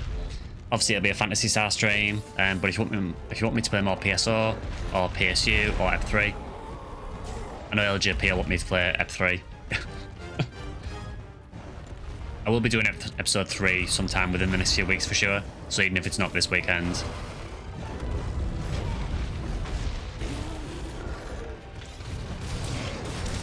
I am aware the channel has been extremely PSO heavy lately, so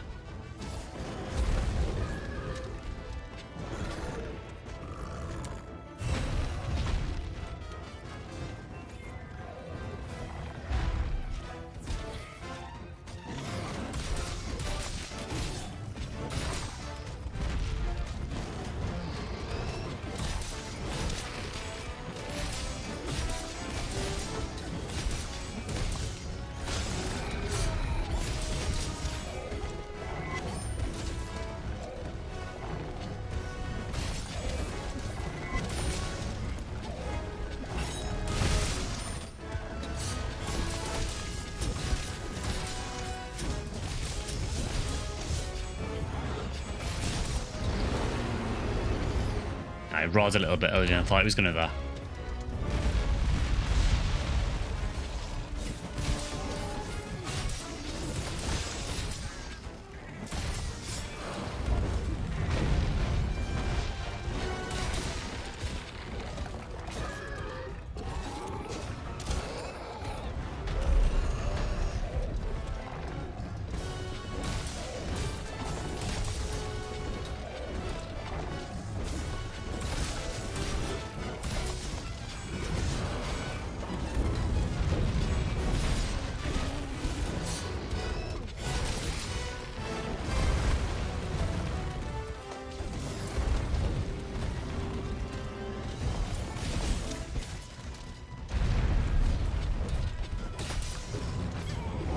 Putting more thoughts towards making some Monster Hunter content, mate. Yeah, I mentioned it a little bit earlier, so I think the idea is, as you know, my PSO guides are very sort of based around, well, around doing guides and sort of more informative stuff generally, apart from the lore series. So I was thinking for Monster Hunter maybe doing something similar. So maybe just some sort of videos on how to unlock some stuff in the game, some basic tips for dealing with certain monsters, things like that. I know those kind of videos will have been done before by people, but I thought it's pretty simple content I can do that sort of gets some Monster Hunter content out there.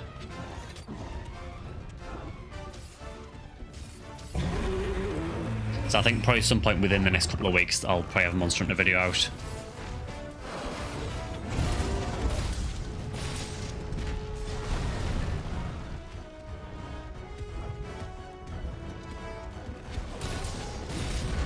I do definitely want to do it though. Just so my channel's in a good place for when Wilds comes out, really. Obviously we don't really know when that's going to be at the minute, we just know it's 2025, but I don't want to get caught out and it be right at the beginning of 2025 and we have no Monster Hunter stuff on the channel. So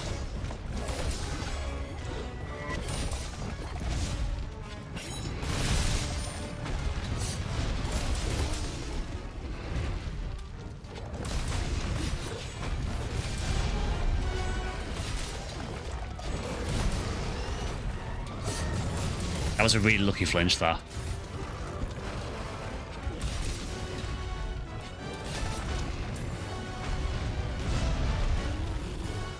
There's only so often you can reinvent the wheel. Sounds like a great start. Yeah, I just thought it seems like a obvious place to start with me doing, you know, PSO content similar to that already.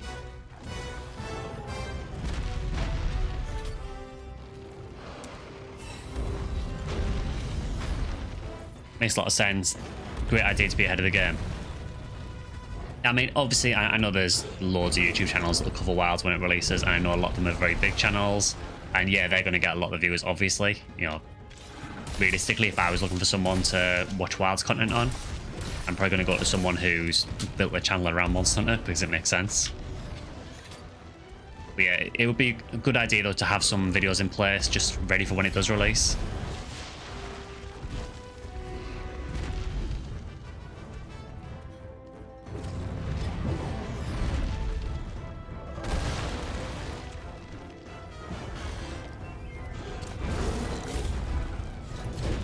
That seemed like a bad idea.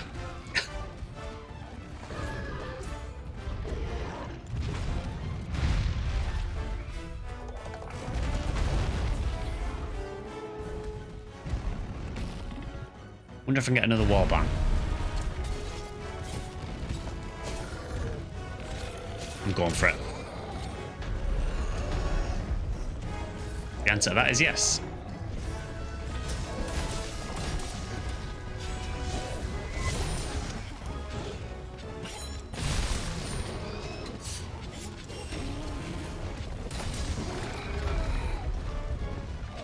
I have a feeling that the cat just knocked Nekigante over.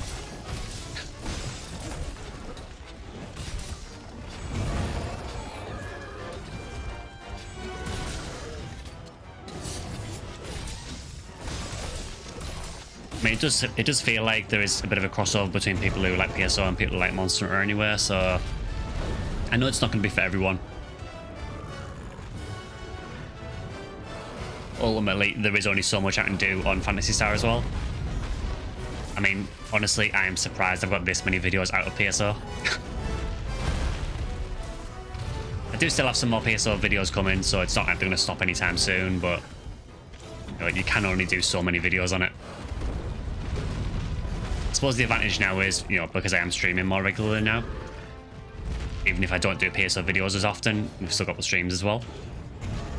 Again, that's not to say that I'm stopping the PSO videos yet.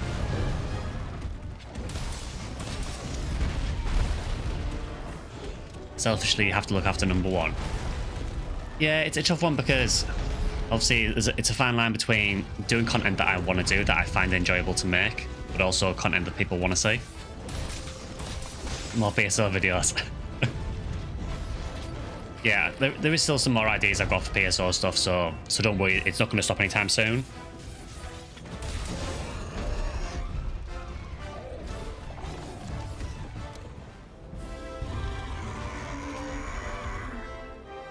I feel like that was a really anticlimactic death.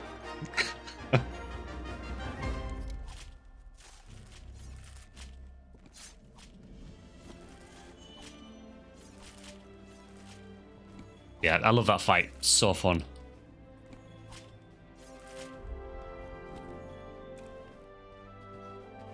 One, the tail. His tail is really awkward to get, honestly, because it's... Oh, you're messing around trying to get it. Yeah, his tail is... So even when he doesn't have the black spikes on it, it's quite hard to sever. I feel like regular Nergs is a bit easier. Monster got handled. Yeah, it took me a while to get back into the swing of things with Longsword. I haven't played it for a while. I mean, honestly, outside of these streams, it's been a while since I've actually played Monster Hunter, so I am still very rusty.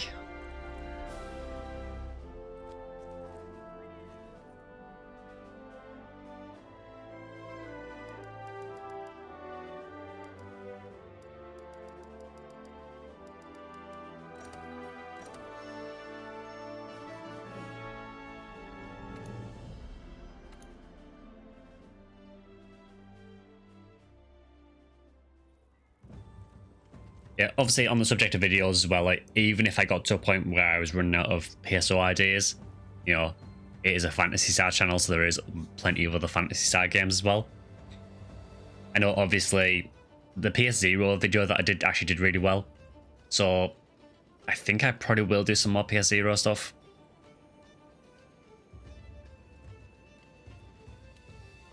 Obviously it'd be very hard for me to do guides on it because I know next to nothing about it myself anyway.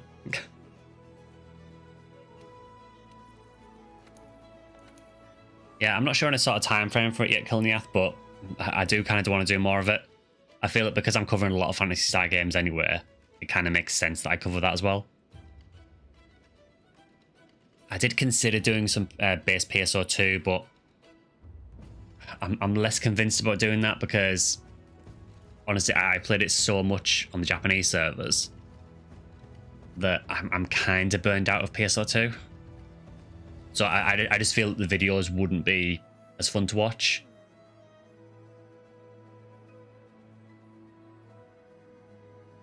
Just ask Minx to write the guides and you make the videos, he knows his shit.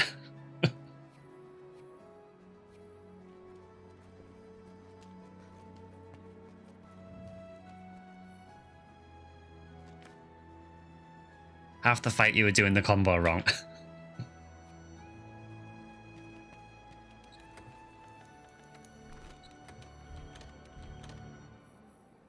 Nah, it doesn't bother me. I mean, if we fail any of these, it really doesn't bother me at all. I'm just playing this for fun anyway now.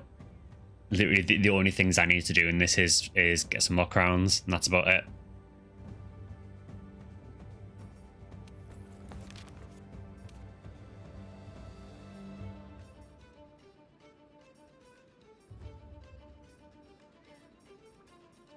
See, I've got the majority of them. There's just a few here and there that I need to get.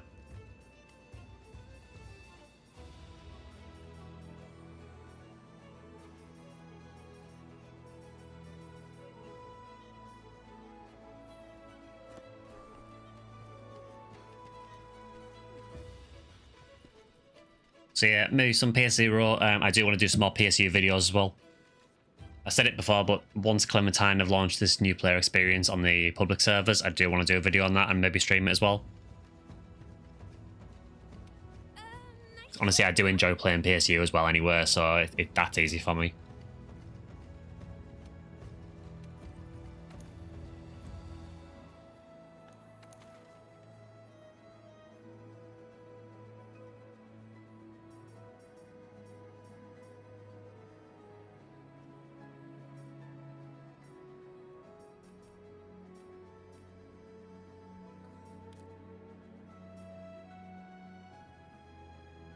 What's the new PSU stuff about? So on Clementine, they launched this thing called the new player experience. So from what I understand, I believe, and I'm sure Drac correct me if I'm wrong, but I think they've removed Clem Camp, or are removing it soon, one or two. But what they're doing is they're trying to rebalance the game a bit so that it's more accessible at low level and to improve the sort of the entry experience for new players, which I think is a really, really good thing to do for Clementine, because that was one of the big issues I had with it, is that it was essentially entirely focused more or less around the end game. So it sounds like they're trying to improve the game for new players to get more new people in. I think they made a post about what some of it involves, so I think they were trying to simplify the ranking system for some of the quests, and they were basically making it so that the rank would be the same level requirement for every quest regardless of what it was. Just try and simplify things. Because as you probably know in PSU, one quest in A rank, say, might require you to be level 40 to do it, and then another quest in A rank might need you to be level 60. There's no real rhyme or reason apart from the enemy levels. So I think they're trying to simplify it to make it a bit more accessible. It's not actually live yet. They've added it on the test server, as far as I know, so you can mess around with it if you want to. But they haven't actually added it to the live server yet, as far as I know. Interesting to see how they market that. All good changing it, but if no one knows, then there's no scope to grow. I think that's one of the issues. I think with Clementine at the minute, you essentially play Clementine if you... I'd imagine the majority of people who are on Clementine now are probably people who played PSU when it released and are aware of the game. I would imagine there's a lot of people, even people who maybe play NGS, who have no idea about PSU. It's unfortunately, it's in that position of almost like the forgotten one in the middle. You know, everyone knows the later games like PSO2, everyone knows PSO, but the bit in the middle, less so. So hopefully they can bring some new people in with it. I guess doing videos on it might help a bit with that as well. You know, if people see the videos and maybe alert them to the existence of the server, can only help.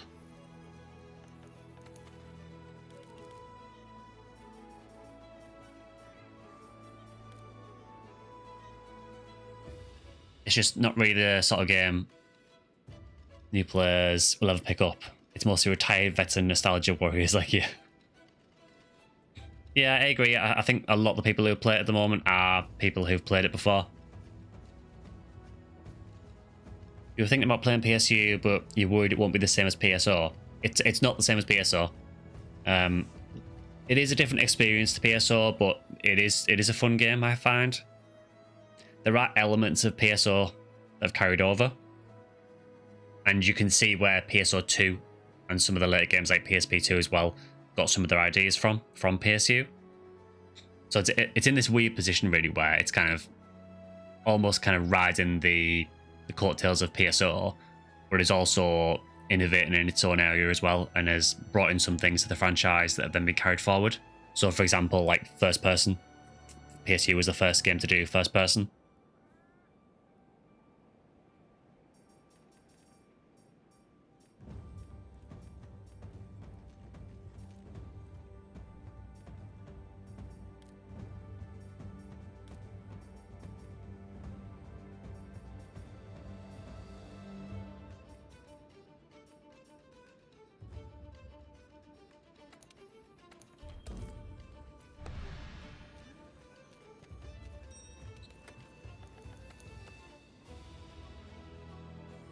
Yeah, I can understand that point of view though, you know, if you've never played it before. I would just go into it thinking...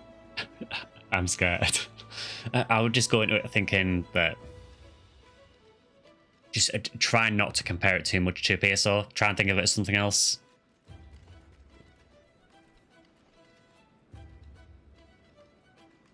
I suppose the way you can look at it as well is, if you don't like PSU, there's nothing lost. You can just go back to PSO. Whereas, obviously, back in the day, if you didn't like PSU, once the PSO servers went down, you were stuck with PSU.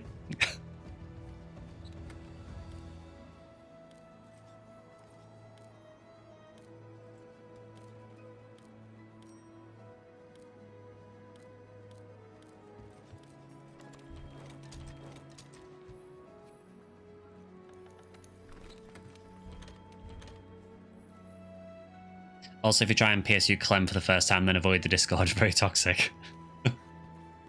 I've never really been on the Clementine Discord. I am a member of it, so I can keep track of the announcements, but I don't really pay attention to the actual posts on there.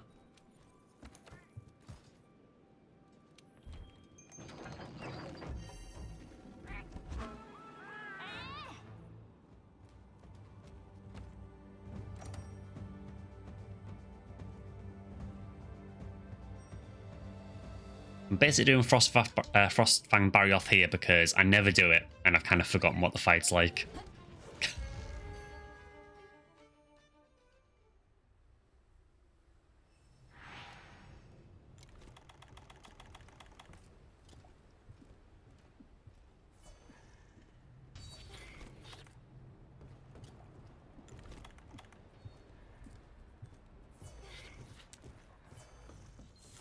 Yeah, Phantasy Star is one of those franchises where every game kind of tries to make its own innovations and changes, so because of that, all of them feel very different.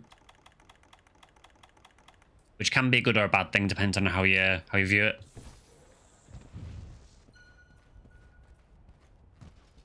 Me, I personally appreciate the trying new things. Now, yeah, for me, none of it has really captured the magic of PSO for me since, but I do still enjoy PSU, though, for what it's worth. The official NGS account actually posted something about PSU recently. I was amazed.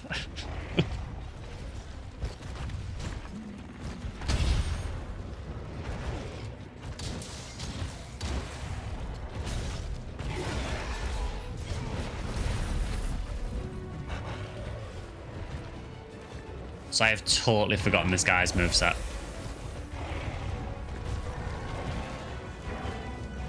I do seem to remember that you get stuck in the ice if you get caught by it.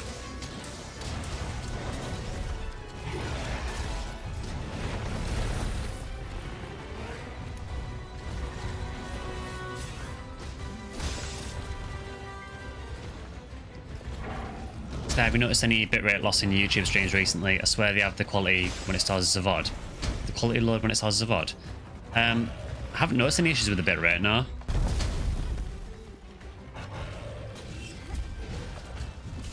Interesting that it's just on the Twitch on the YouTube side though.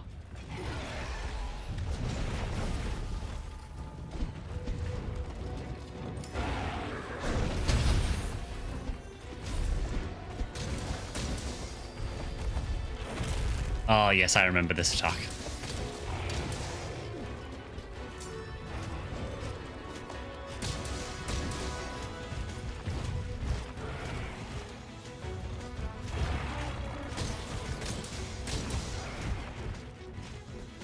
He's like Nagakuga. He is very similar, yeah.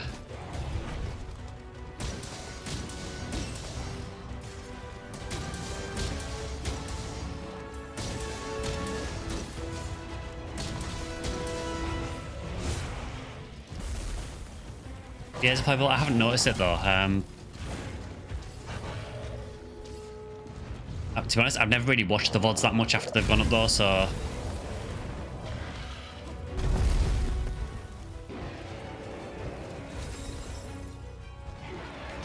So apparently this guy does a lot of damage. Who'd have thought?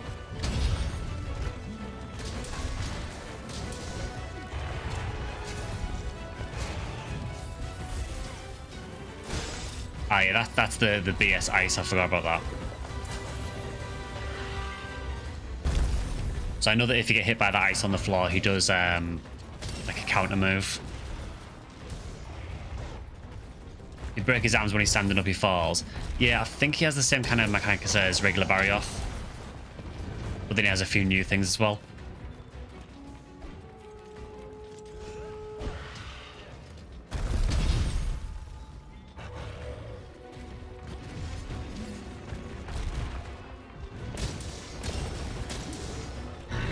I think with this guy as well, I think if you break his fangs, I think it weakens the ice.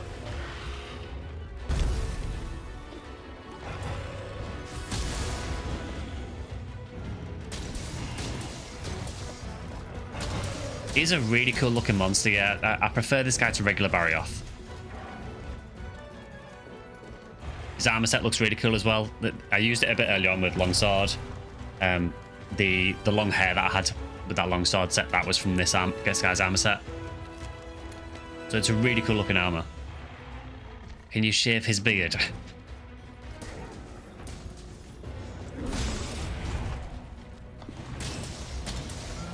Yeah, shave the beard very aggressively with a pointy stick.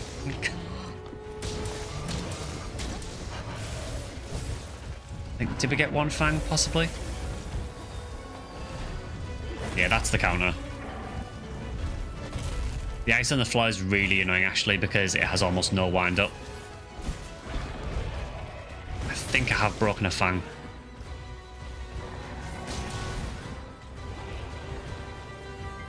Yes, I have, yeah, cool. I think you can get a second fang break on him as well.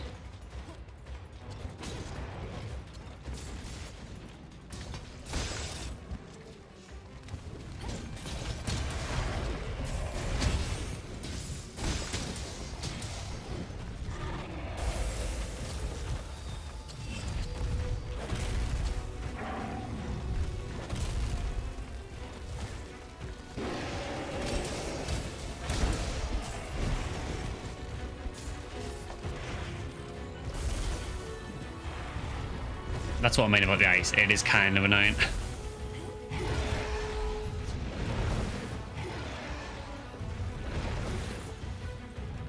Like Johnny Depp in that one movie, Sweeney Todd.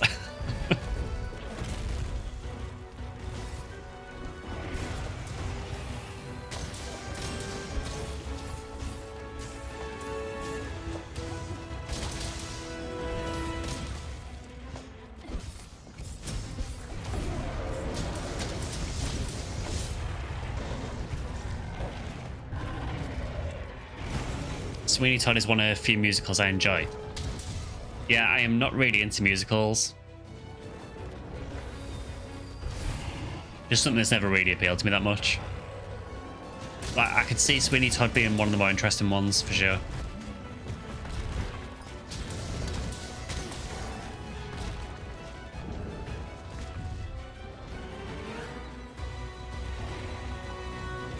I feel like Drac is doing all the hard work here while I'm just talking rubbish. The greatest showman, if you know, you know.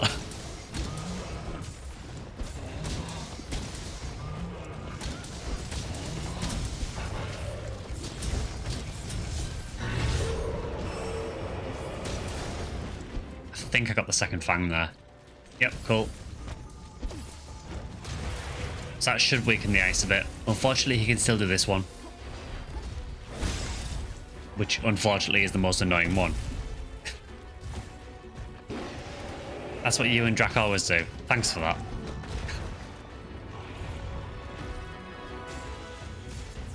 I like to think that in PSO, I help to carry things a little bit. Monster Hunter, especially while I'm streaming, yeah, definitely not.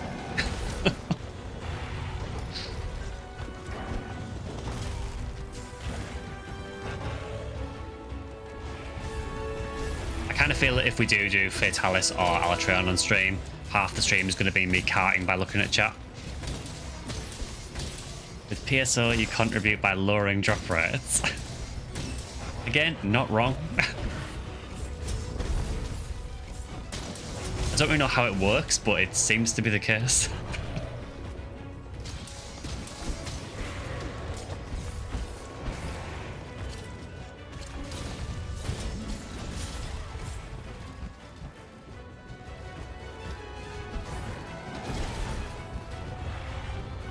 I mean, we get stuff to show up off stream. just on stream it doesn't.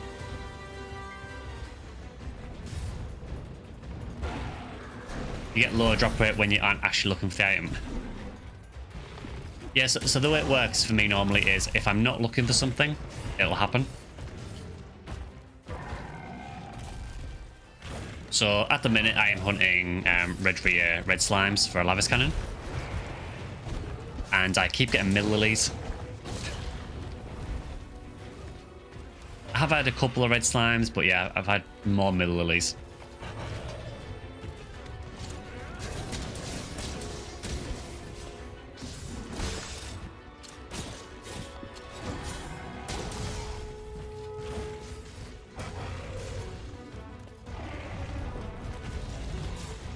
It's the desire sensor, so if the game detects that you're after an item, it will reduce the drop rates and make it hard to get.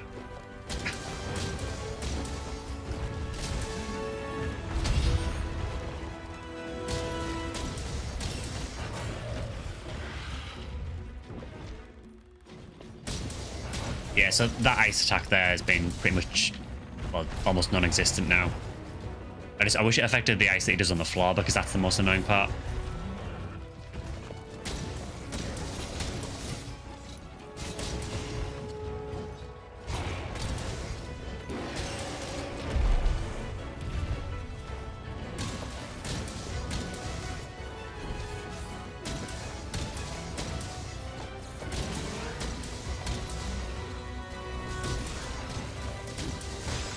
Felt that way in Monster Hunter 2. You usually don't buy a piece of armor till you can buy the whole thing.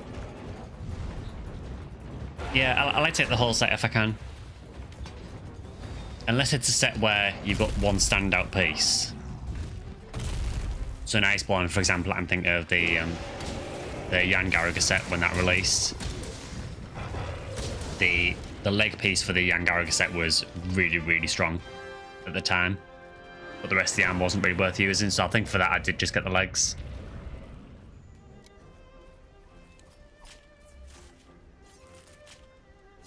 Yeah, Frostfang's a pretty interesting fight. I feel it'd be more fun if you didn't have that attack where he puts the ice on the ground, just because it comes out so quickly, there's not really anything you can do about it.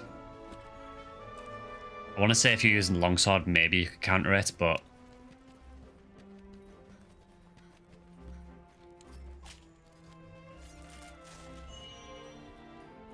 Large Wyvern gem. It's something.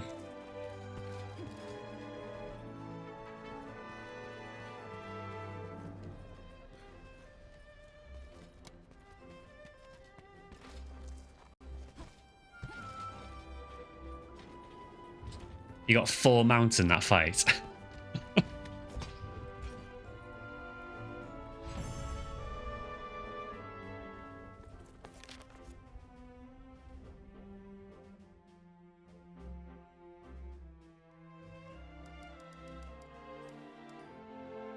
That's actually pretty worth doing, actually. You get a couple of golden eggs for doing it. So, pretty good money.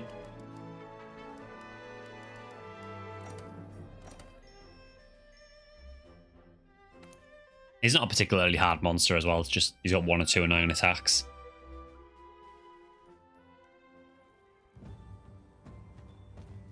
Good to see you.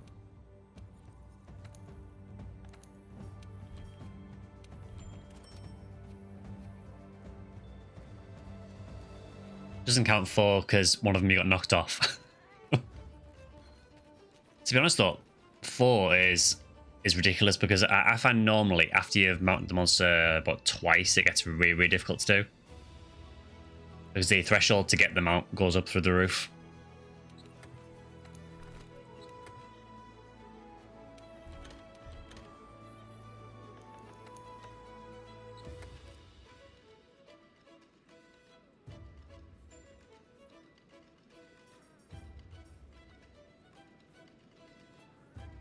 Might go brainless and just go heavy bowgun spread.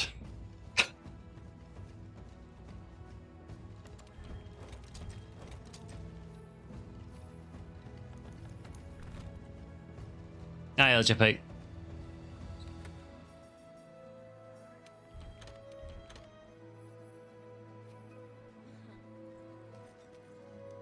Oh, Oh, use glider mantle. Oh, that makes sense then, yeah. Yeah, glider mantle is really, really good for getting mounts. Honestly, the main reason I use glider mantle is for the gem slots, because I believe it has about 2 or 3 really high gem slots.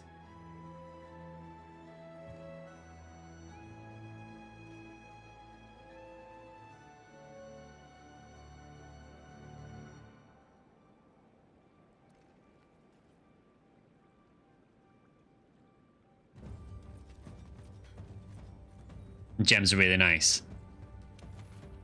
Yeah, I think that adding the gems to the mantles in Iceborne was a really good decision.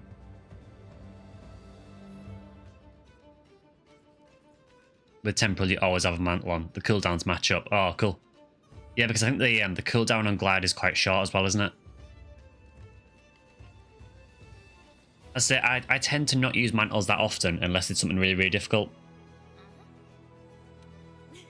I know you've been working hard out there.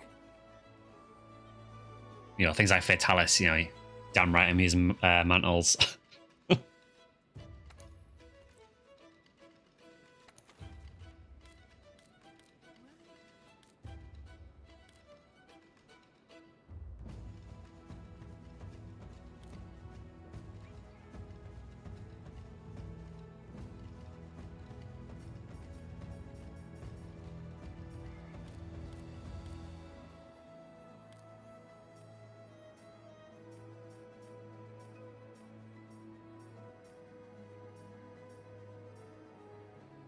Do I actually have any good investigations?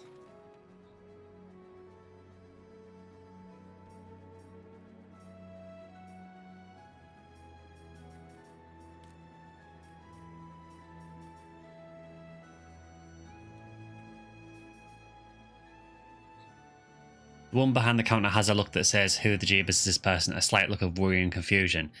If you see what she says to you, it's very much the opposite. Yeah, this one behind the counter is thirsty. Good to see you. Let's see if I can get her to say something that's Nice day, huh? there you go. So she says, "Nice day, huh? We've been waiting for you, especially me." She gives off the impression that she's basically like a stalker of your character. Which probably explains the expression as well.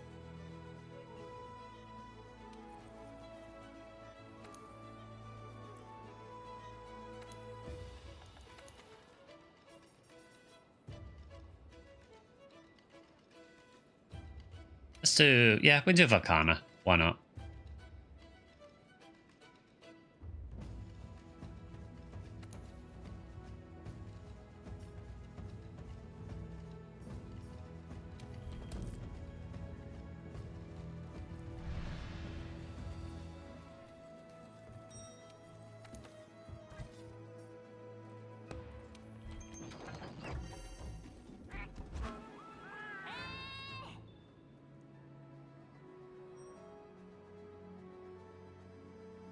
Yeah, that's another thing like with Monster Hunter, they definitely give a lot of the NPCs like type of personalities. So yeah, she is basically like a stalker. And then this woman over here, she essentially alludes to the fact that she's pretty much blind all the time.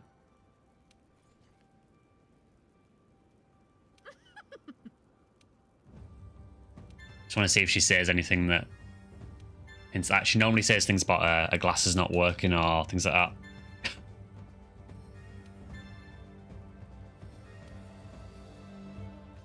Hey.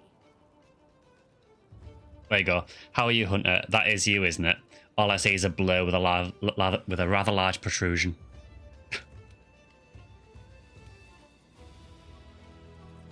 It's slightly worrying that they've got people working in the Hunters Guild that can't see or are her.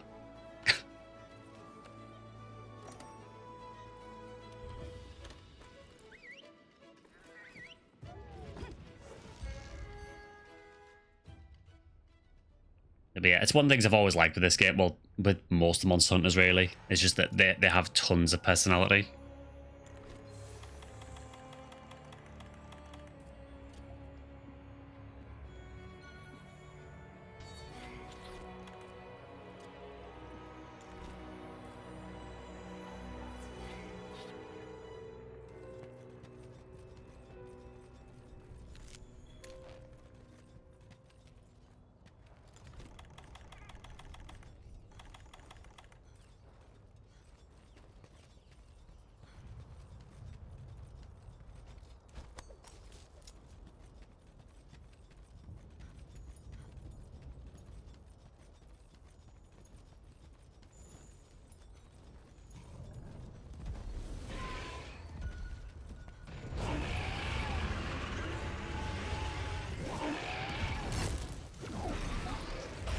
Let's see if I can knock out Velkhana.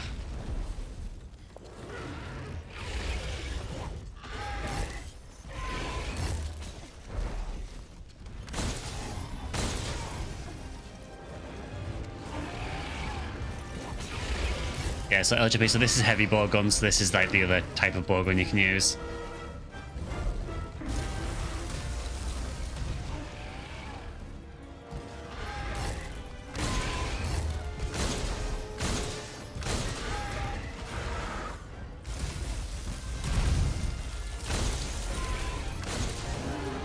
There's one knockdown. Hiya, Vomzel.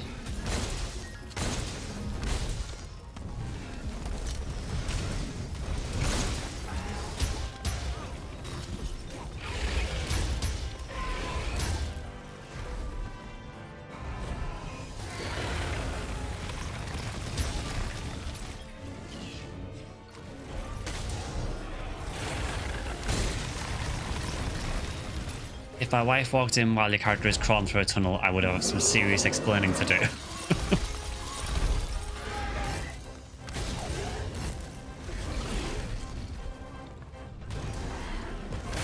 Yeah, good luck with that.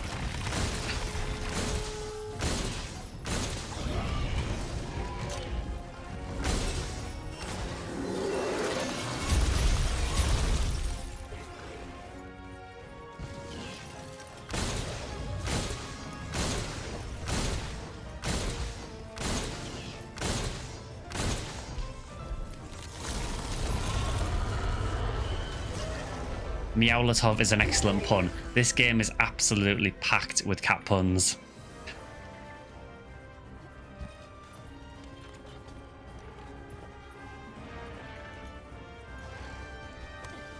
Pretty much everything the cats say is a cat pun. Pretty much all of their gear is cat puns.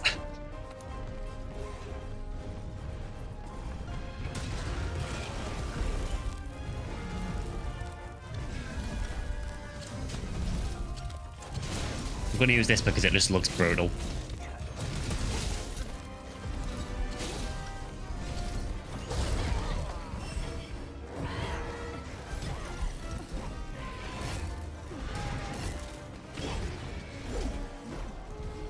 Caught me out there. For real.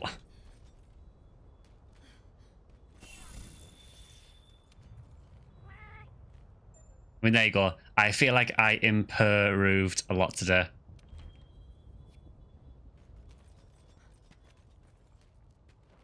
There is a lot of that.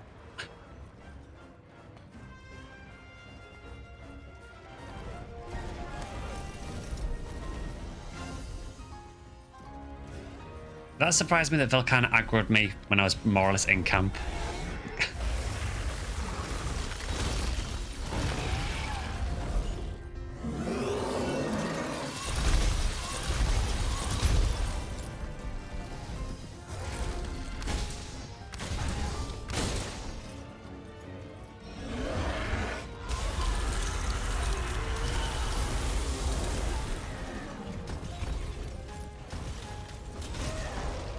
I think Velkhana is very confused.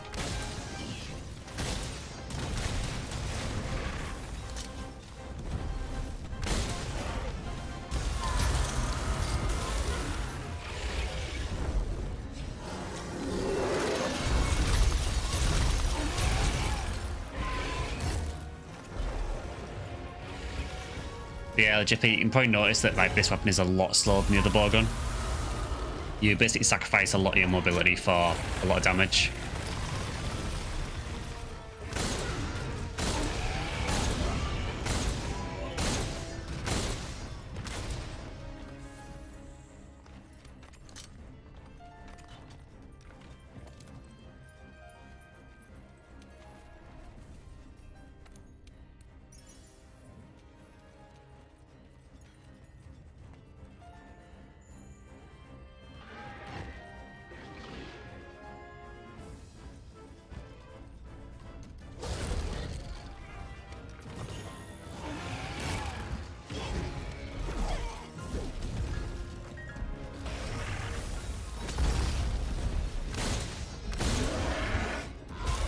The other big benefit with this weapon as well over light bowgun is the fact that you can equip a shield to it.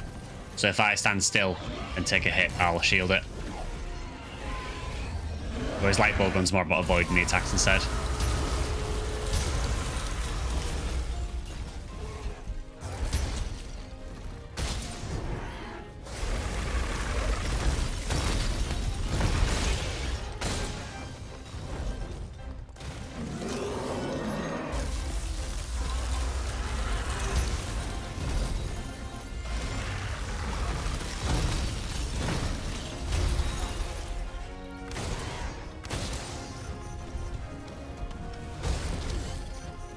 Trying to get good shots on the head, but it keeps repositioning.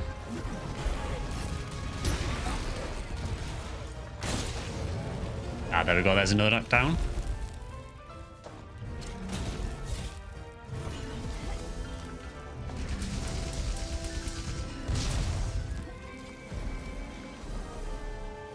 I always think the heavy bowgun clutch claw attack just looks brutal.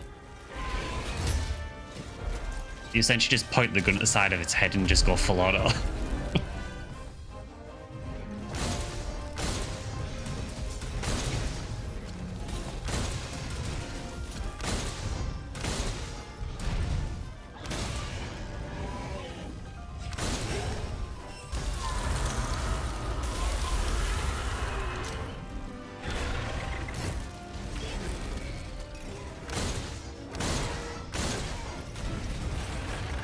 Got a little bit greedy there.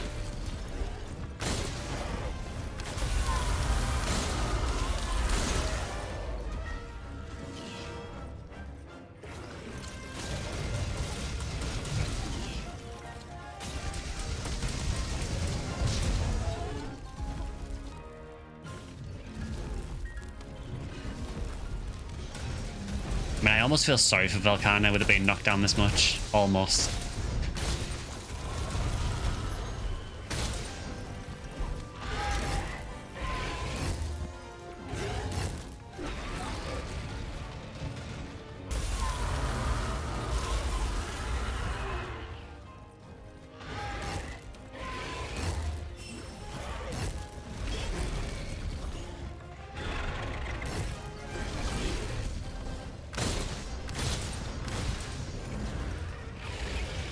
Was that limping already? Yes, it is. Yeah, spread heavy bowgun is pretty busted. It's pretty overpowered, honestly.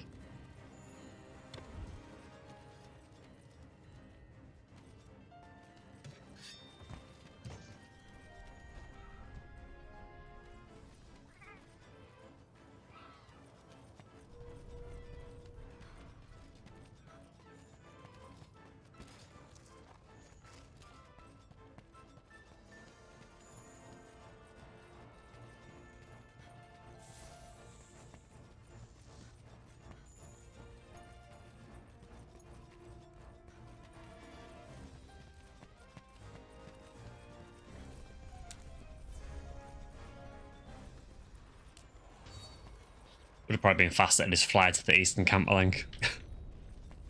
Bit later for that now, though.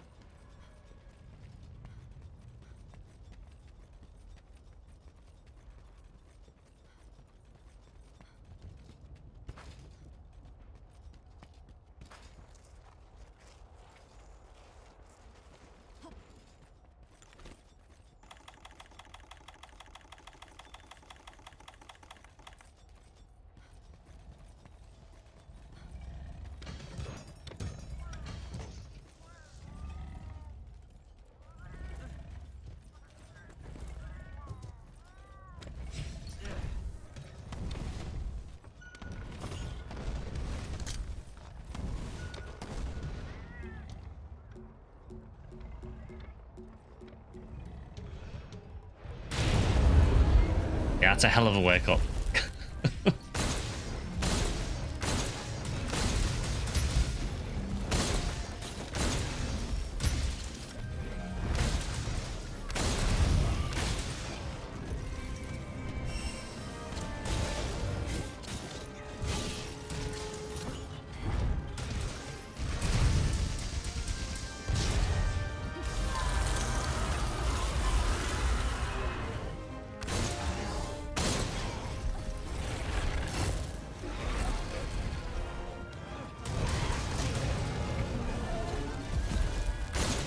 I do feel like Volcano was on the floor more than it was anywhere else there. There's a little bit of a glass jaw.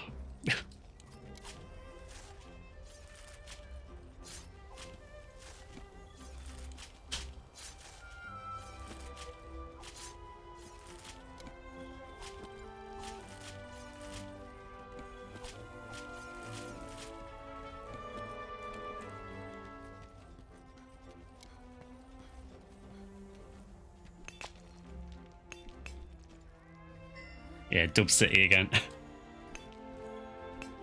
I do feel in World and Iceborne that Volcana is one of the easier Elder Dragons, honestly.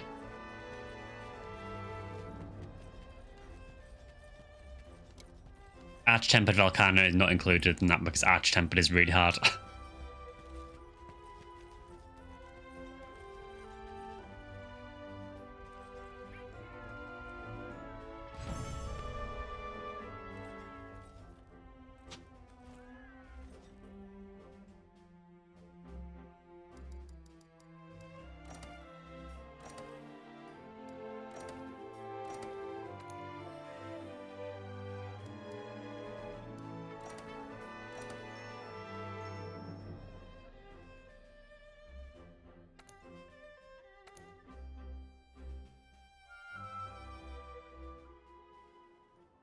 Yeah, pretty easy hunt overall though, honestly. Hello.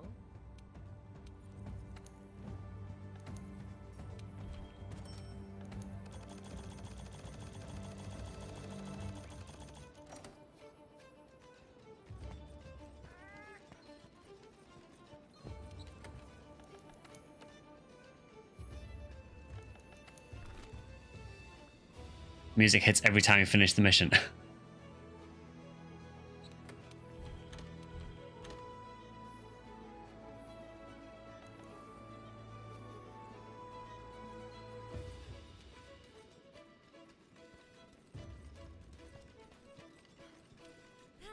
are things? Just trying to see what else I've got. I haven't done a whole lot of tempered stuff recently, so I don't have a great deal of investigations.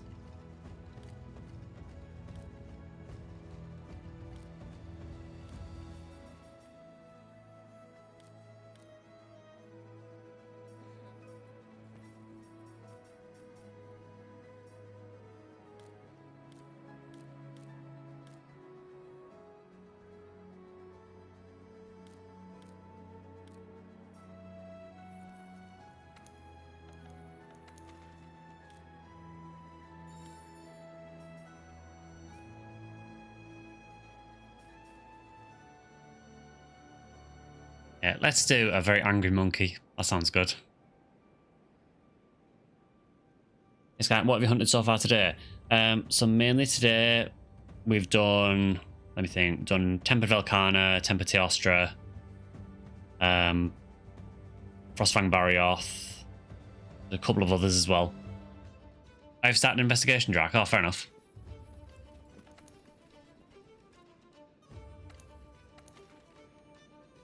Tempered Silverath, 2 Ferns, 35 minutes. Yeah, should be interesting.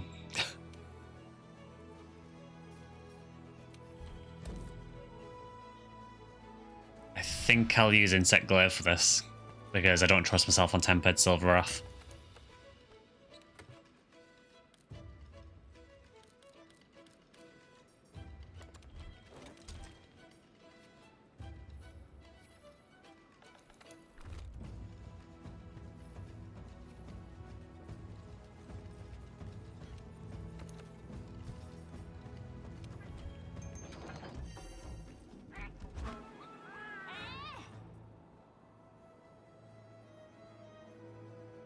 It's good to see you as well, Remote.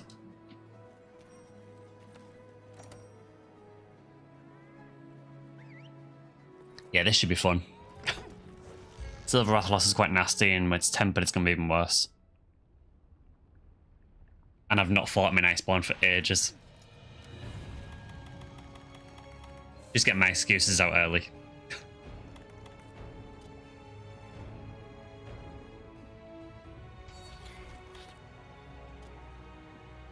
So I'm going to assume he's in the room he's always in.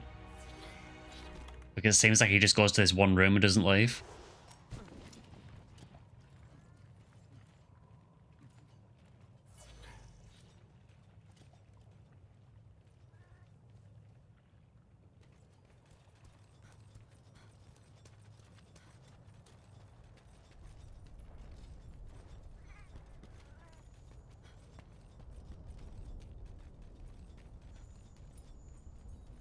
Kind of weird that the trail takes you that way, but yeah, he's always up here. It's really weird.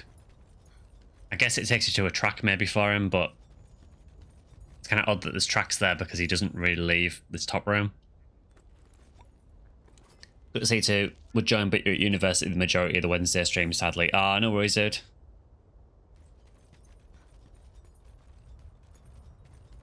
Oh, you're getting stones. That is probably a good idea, honestly. And I probably should have done that.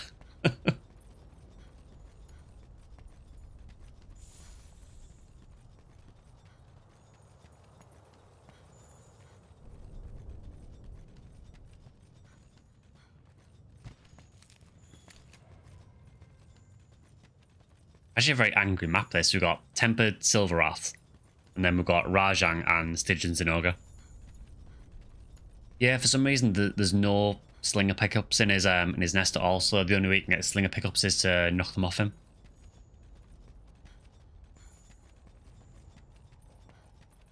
Yeah, what are you doing at university remote? Just out of curiosity. If you don't want to say it's alright.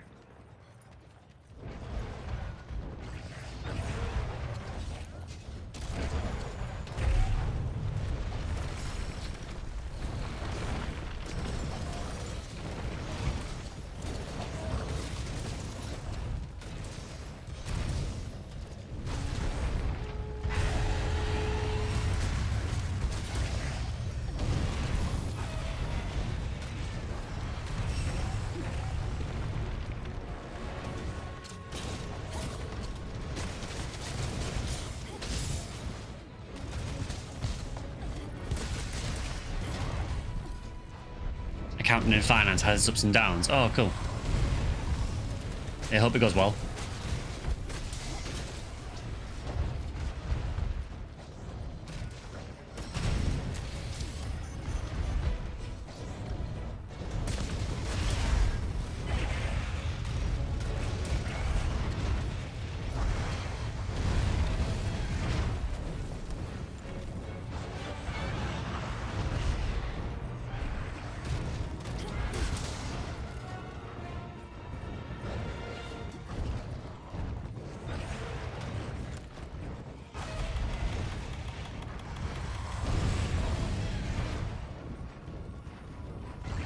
Appreciate the sky and power card. Oh, no worries.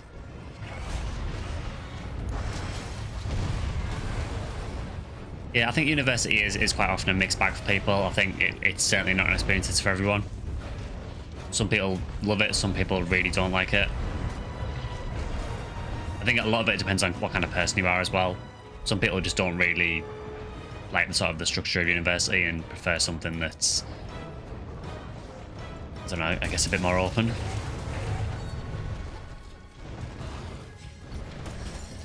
I mean, me myself, I went to university, but I didn't get the qualification I wanted to. Well, it just wasn't for me, honestly. I stuck with it until the end, but in hindsight, maybe I would have done something else.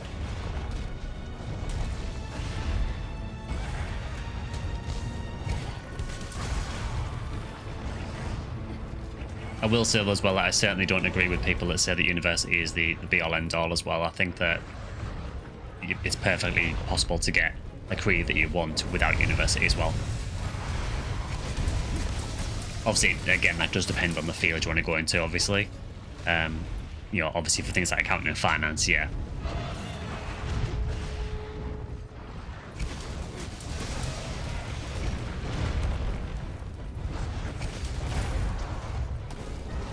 Ah, nice, got the head break, cool. Everyone you know that went to university and got high grades ended up with not great jobs. Yeah, I kind of feel like that's kind of the same case with a lot of people I know as well.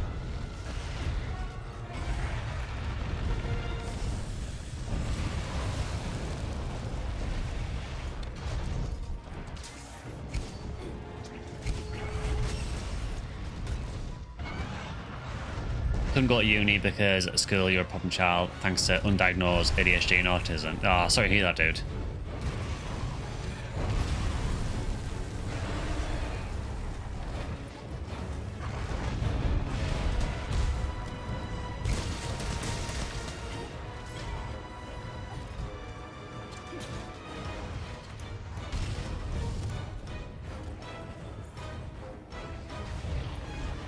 Got kicked out at 17, went straight into work, ended up running your own business successfully till COVID destroyed the economy.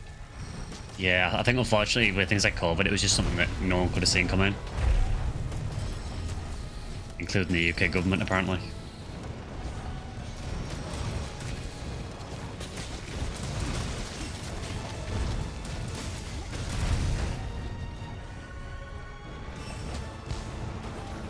Yeah, I do have respect for people who go through university and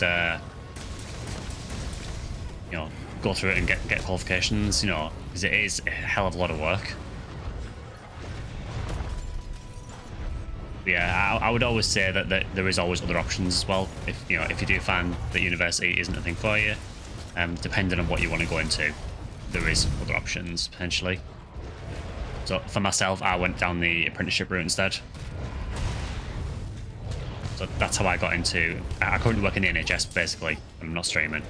And that's how I got into the NHS, through like an apprenticeship route.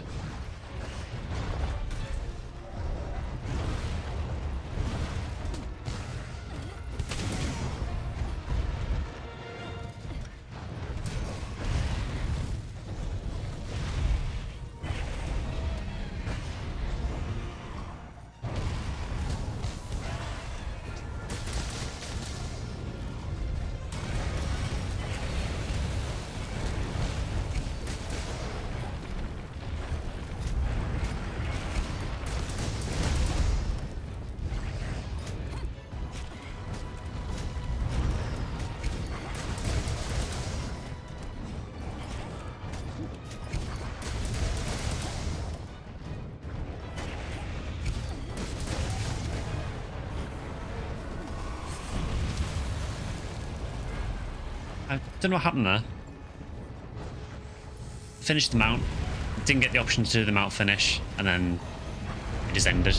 I didn't run out of stamina, so really don't know what happened there. But I think Drax said something similar happened to him earlier, so I don't know what's going on there.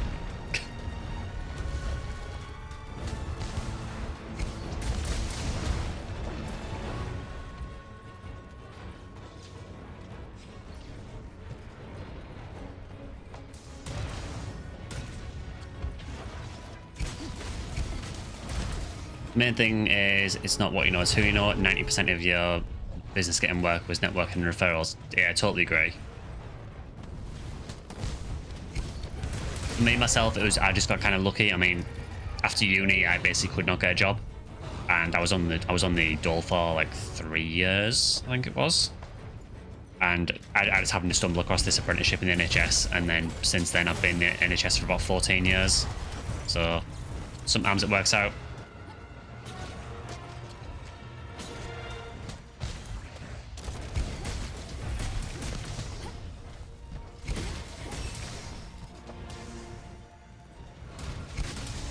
One person who saw benefit from skipping uni was your ex-girlfriend. She was best person at your wedding. You only split because it wasn't for you. Worked her ass off through college and working at the same time, staying in awful houses in Cambridge. She now works for Boeing, running her own team, holding in very high regard. Sorry for the word wall. No worries for the word wall.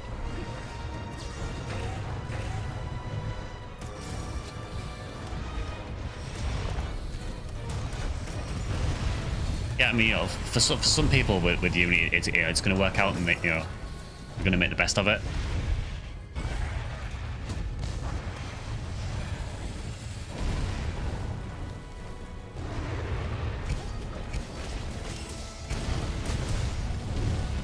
Every person has their own path that works for them. Yeah, exactly.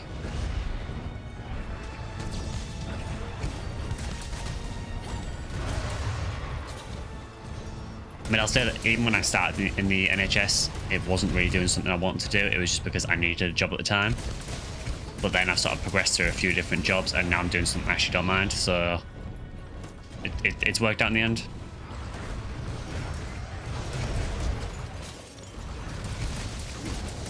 think what didn't help in my case as well was the fact that the university I went to, some of the lecturers were not very supportive at all.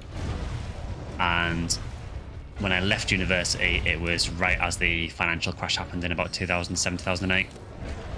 So there were no jobs. So that did make things more difficult on my end, but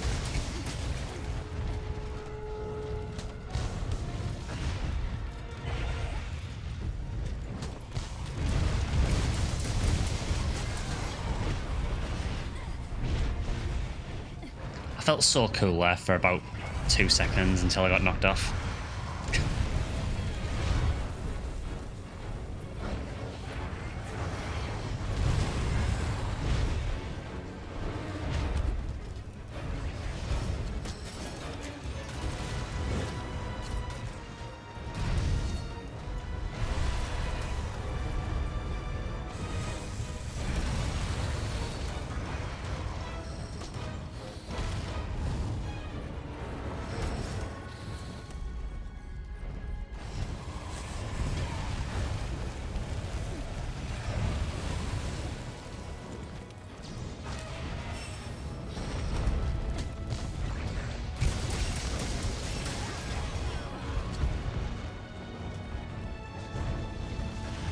Worked in your mum's shop for a decade, then a post office 4 years, 2 years at Carpet Now you're in Carpets for Less, moving from just warehouse to a bit of sales and me moving into running the goods in. Oh, cool. I'm glad you found something as well, dude, because I know obviously it must have sucked when previous business, I think they went into administration, didn't they, Carpet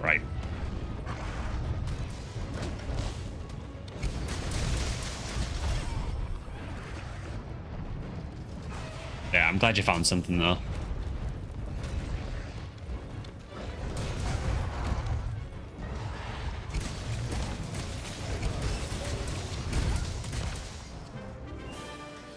It went pretty smooth, honestly.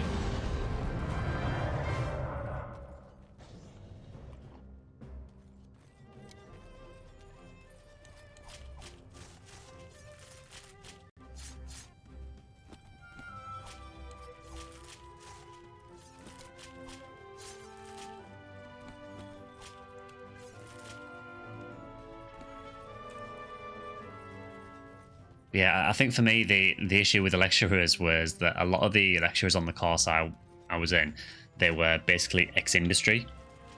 And it was quite clear that they had maybe left the industry on not particularly good terms and were just kind of taking it out on everyone else. Sales can end up making you a lot. Yeah, I mean, it can be quite lucrative, really, if if you get into the right area.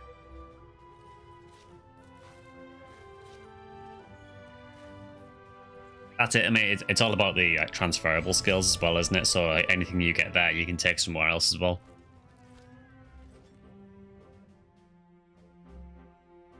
So for me at the moment, I basically work in a hospital, but I work in quality management. So if I wanted to leave, I could take that elsewhere into anywhere that's got quality management, which is basically any industry.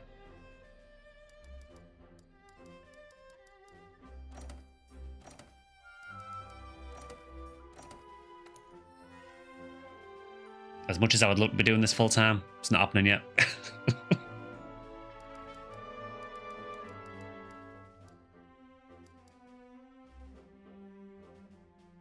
No, free ammo up and evade window. That's actually really useful.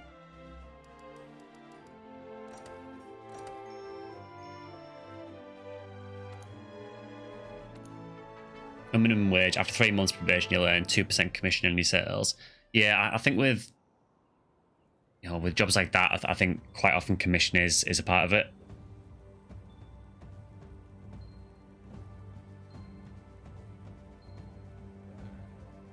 To be honest as well, dude, with how things are at the minute, I think if you've got a job at all, it's kind of lucky at the minute, given how rough things are in the UK right now. And probably around a lot of the world, to be honest, but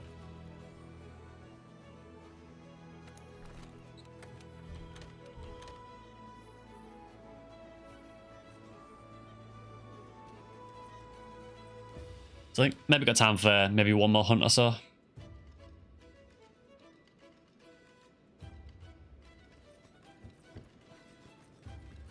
know it's been a pretty quiet stream, but I'm hoping that once I start doing the Monster Hunter videos as well, that it'll start picking up a bit more.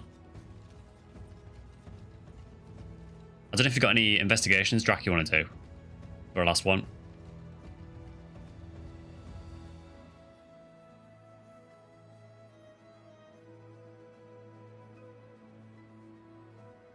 Meanwhile, the people with money are praying AI solves all problems, fellow it won't. How are things? Or alternatively, wasting millions on games that won't sell, or wasting millions on having rich people go to space and spacewalk.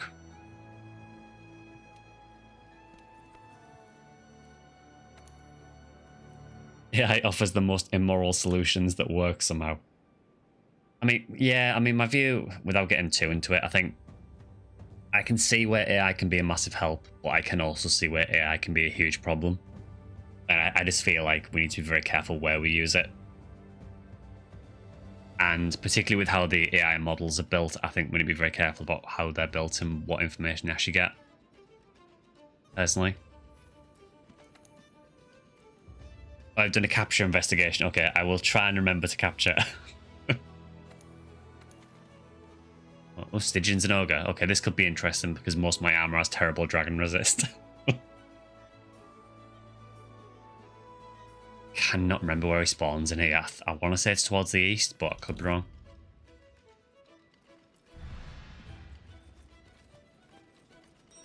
Channel's gonna blow up when Wilds releases, I feel it. Hopefully.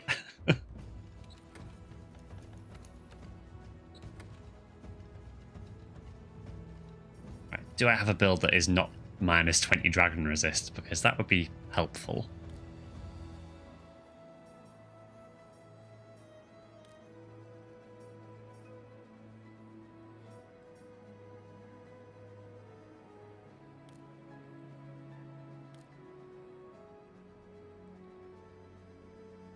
Let's lobby Sega for a PSR remake. Yeah, I'm still curious if they'll do anything for the 25th anniversary. I do plan on doing like a special video for the 25th anniversary, which is, it's a while off yet, but yeah, it would be nice if they do something, but we'll see.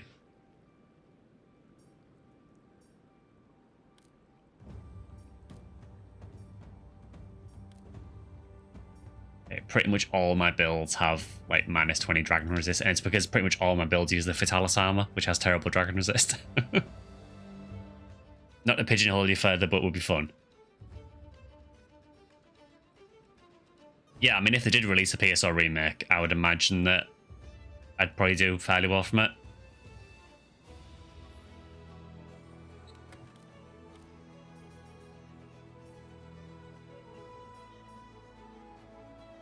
I think I'm just going to have to go with the minus 20 resist and then eat for elemental resistance.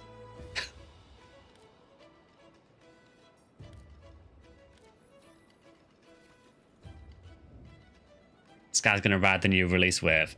I'd like to think so, hopefully. Like I said, I want to try and get things in place long before it actually releases, just so people know the channel as a Monster Hunter channel as well. But, yeah. It's going to take a little while to get there, no doubt. But to be fair, it took a while to get there for PSO.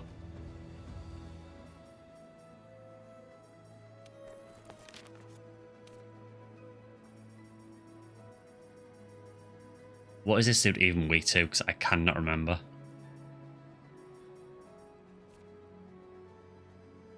Oh yeah, he's a weird one, isn't he? So it changes when he's emitting light. Okay. So Thunder is probably the safest one to go for.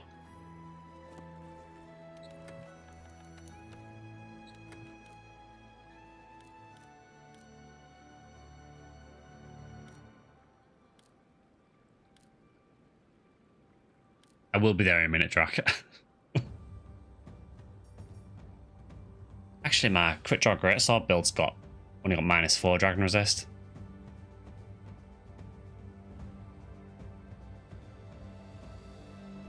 The problem is the weapon is dragon, so maybe not.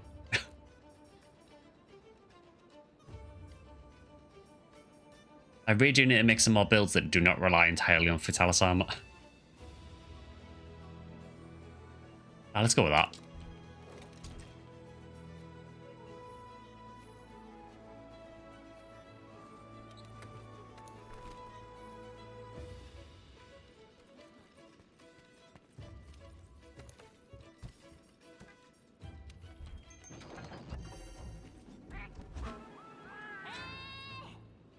in all seriousness, I use the streams and Discord meetups as checkpoints, so that makes sense. Yeah, I mean, people seem to enjoy the Discord meetup, so for anyone who's not aware, we do once a fortnight Discord meetup. I will say though, feel free to jump in that voice channel anytime. Don't feel that it's only for the meetups, like you can use it at any point you want to. I've done the 2-week meetups basically, so it's easy for people to arrange when to meet.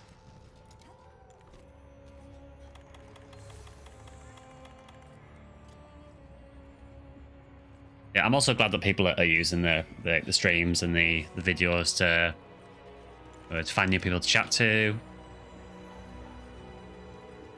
His voice chat and screams into the void.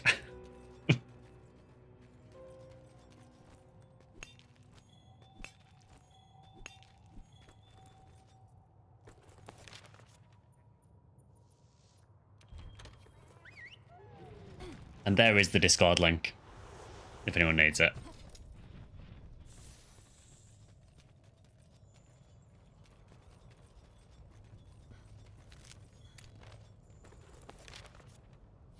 I have actually no idea where Stygian is on this map.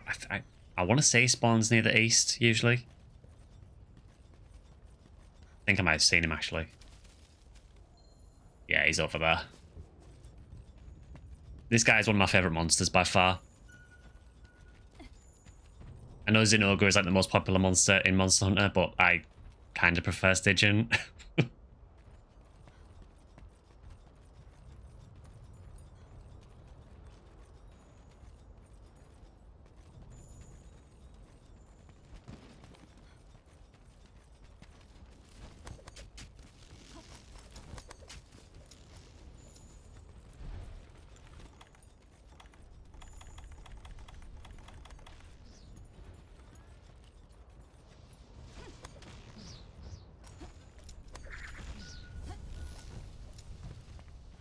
He is quite scary though when he's tempered like this.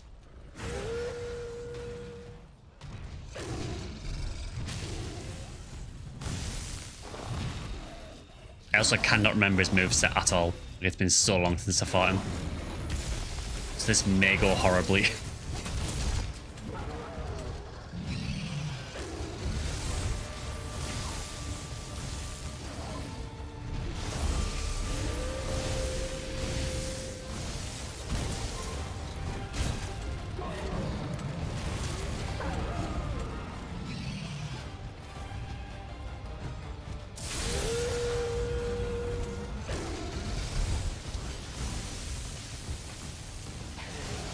I also need to remember to capture quests as well. His armor's so cool, too bad it's latent power. Yeah, latent power isn't brilliant, is it? I tend to use his layered armor quite a lot though, and his layered weapons honestly, because I just think most of his weapons and his armor look really cool.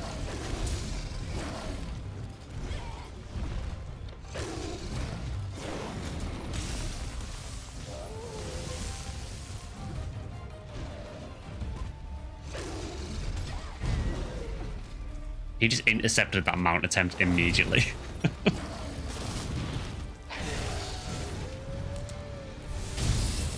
Oof.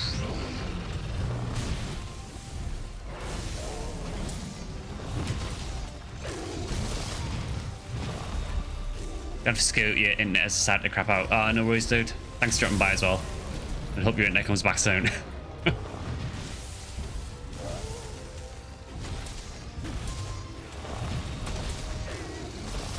Oh, he did 4 attacks in a row.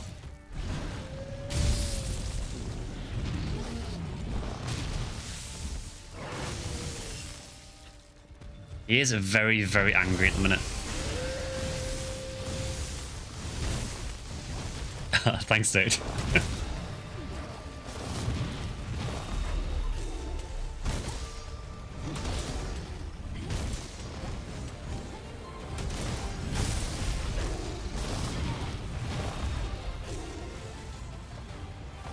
I suppose the best part is we get to hear the Zenobia theme again.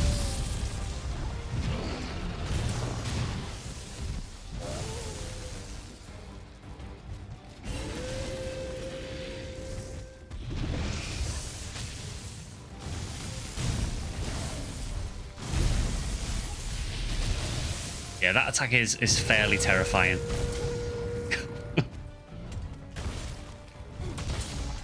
Dude literally goes M Bison on you.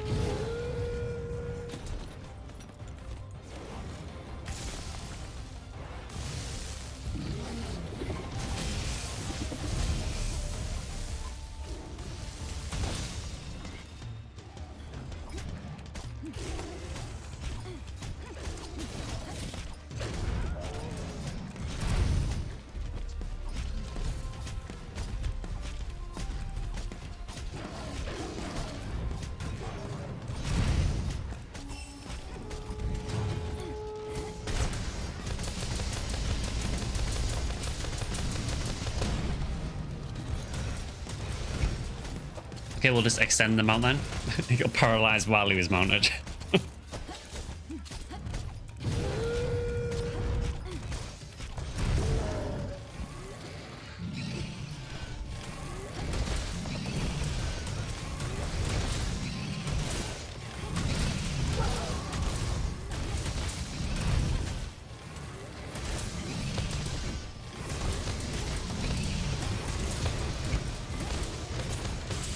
Just all of the explosions, just all of them. I love switch axe.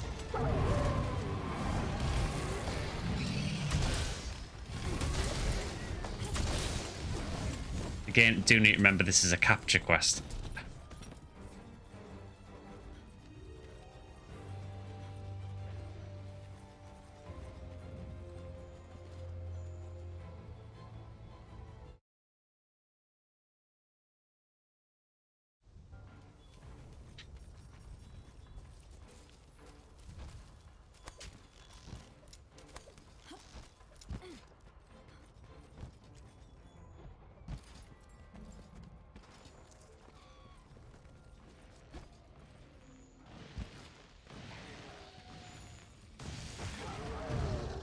Yeah, I think in that popularity poll they did, I know Zinogre was #1, but I think this guy got in, I'm sure he was in the top 10 as well.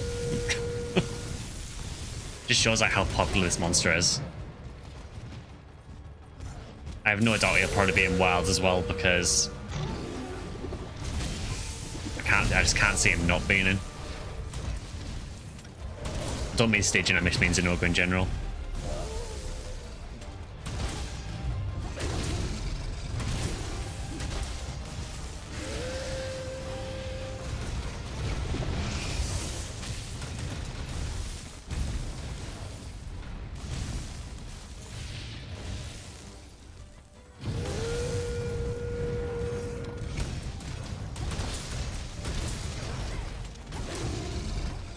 That almost worked beautifully. I got launched by a Drac and then ended up hitting the monster. Would have been so funny if I'd have mounted him.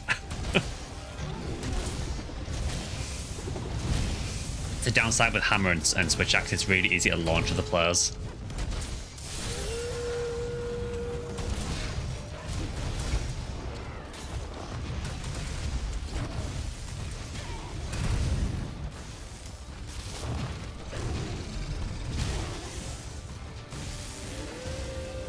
Zinogre goes, "Oh, he's best boy."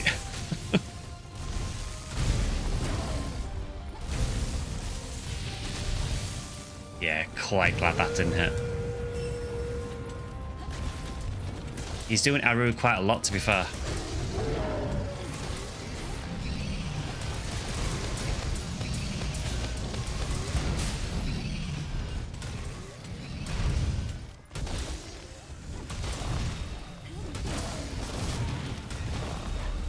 The moon must be out. Apparently so, yeah.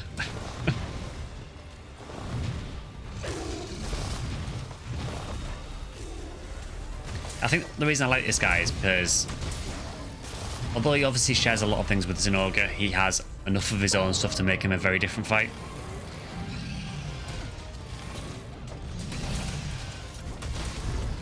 Where sometimes I find that with subspecies or variants, quite often, sometimes I find that they're very similar.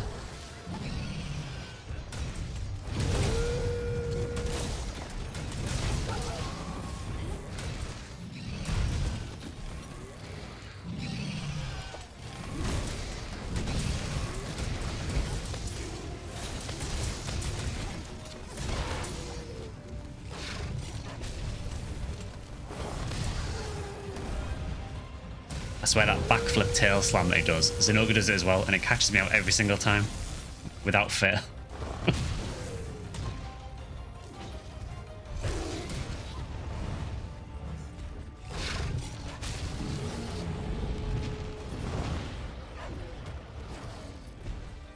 Oh, hi.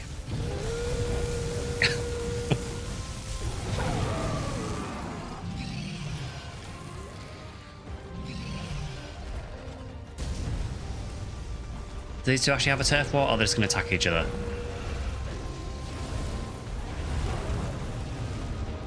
Yeah, not exactly who I want to see at the moment now.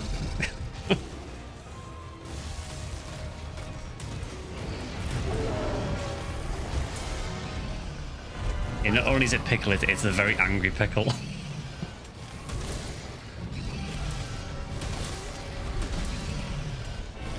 I do love that Devil Joe's nickname is Pickle.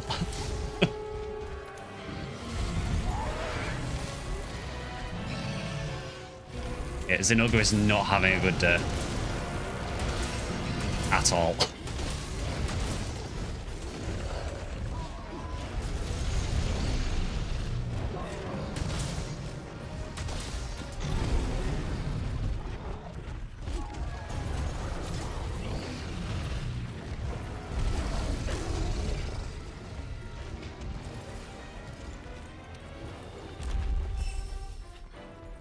Also, again, just remember that I actually need to capture Zinogre, not kill it.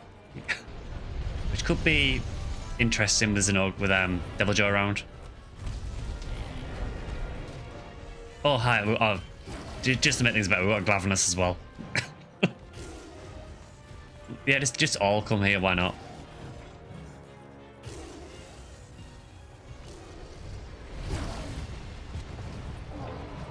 I would use dung pods if I had any. Oh, so these do have a turf war, which is still one of the coolest things in this game.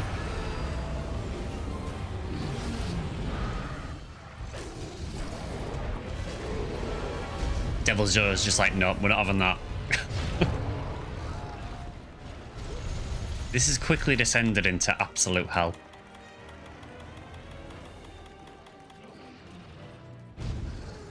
Always carry them. I normally do. The issue is in Iceborne, there's so much stuff I need to carry that quite often I just don't really have space for them.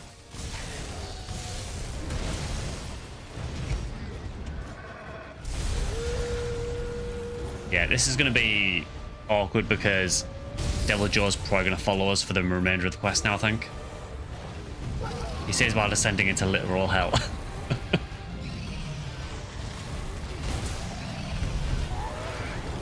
I'm not getting the skull mark on Zinogre actually as well. It's kind of hard to tell how low health he is. I'm hoping that he'll leave and limp something. Yeah, good idea. Right, he's limping, okay.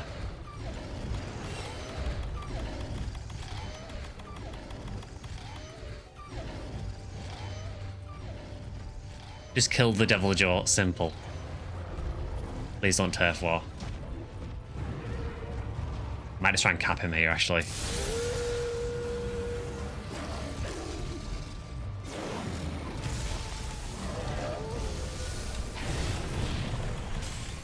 Nice. Job well done.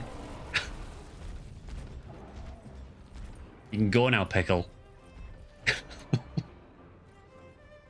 I still find it hilarious watching him climb up there as well. Hanging on with his little T-Rex arms.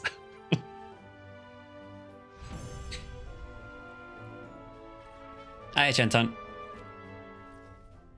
We're just about done, unfortunately, but yeah. Be gone, Pickle.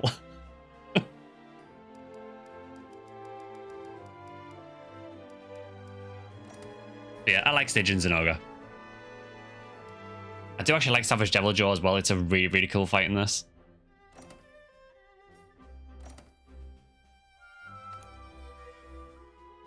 Anything good?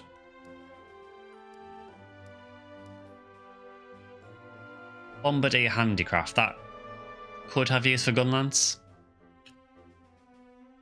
We've got another one of those free element ammo open evade window ones. Stamina Surge Handicraft, that's pretty good. Mushroom Man's Handicraft as well. Got loads of Handicraft.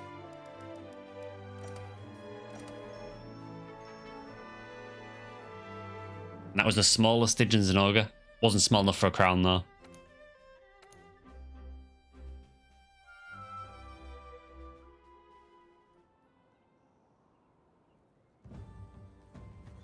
Hola.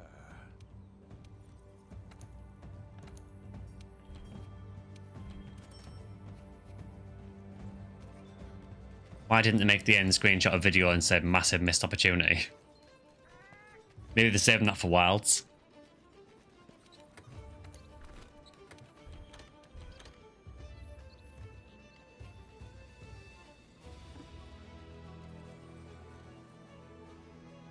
Yeah, I think we're praying that for today, I think.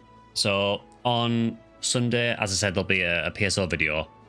There'll also be the Fantasy Star stream as well. So again, I'm not entirely sure which game it'll be yet, but I'll try and update you a bit nearer the time. Worst things to worst, it'll be PSO BB. If not, it'll be probably either PSU or maybe episode 3. Oh, thanks for the bits, killing off. I've now kind of found a way to monitor the bits and everything as well. It's really sort of roundabout where I have to do it, but yeah, I've kind of found a way of doing it now. So yeah, we'll end that there for today. If you have enjoyed the stream, please consider liking, subscribing, or joining as a member on YouTube, or following or subbing on Twitch, whichever you want. I think it is apparently September on Twitch, so I think there's like certain percentages off subs and things at the minute as well. So if you do want to do that, feel free. Don't feel you have to. Always good to monitor your bits. Well done. So yeah, well, we're that for today. And like I said, we're back on Sunday with a Fantasy Star stream, which again will be on YouTube and Twitch. And there'll be another video on Sunday as well. Yeah, thanks for joining everyone. And thanks to Drac for joining in the hunts as well. It's really, really fun playing again. Next Wednesday, I'm not entirely sure what we're going to do yet. We'll either play Monster Hunter Rise for a change, or we'll play one of the games that's been suggested. I'll have a think about it and see what I want to do. But yeah, and hope to see you next time, and I'll see you on Sunday. Thanks, guys.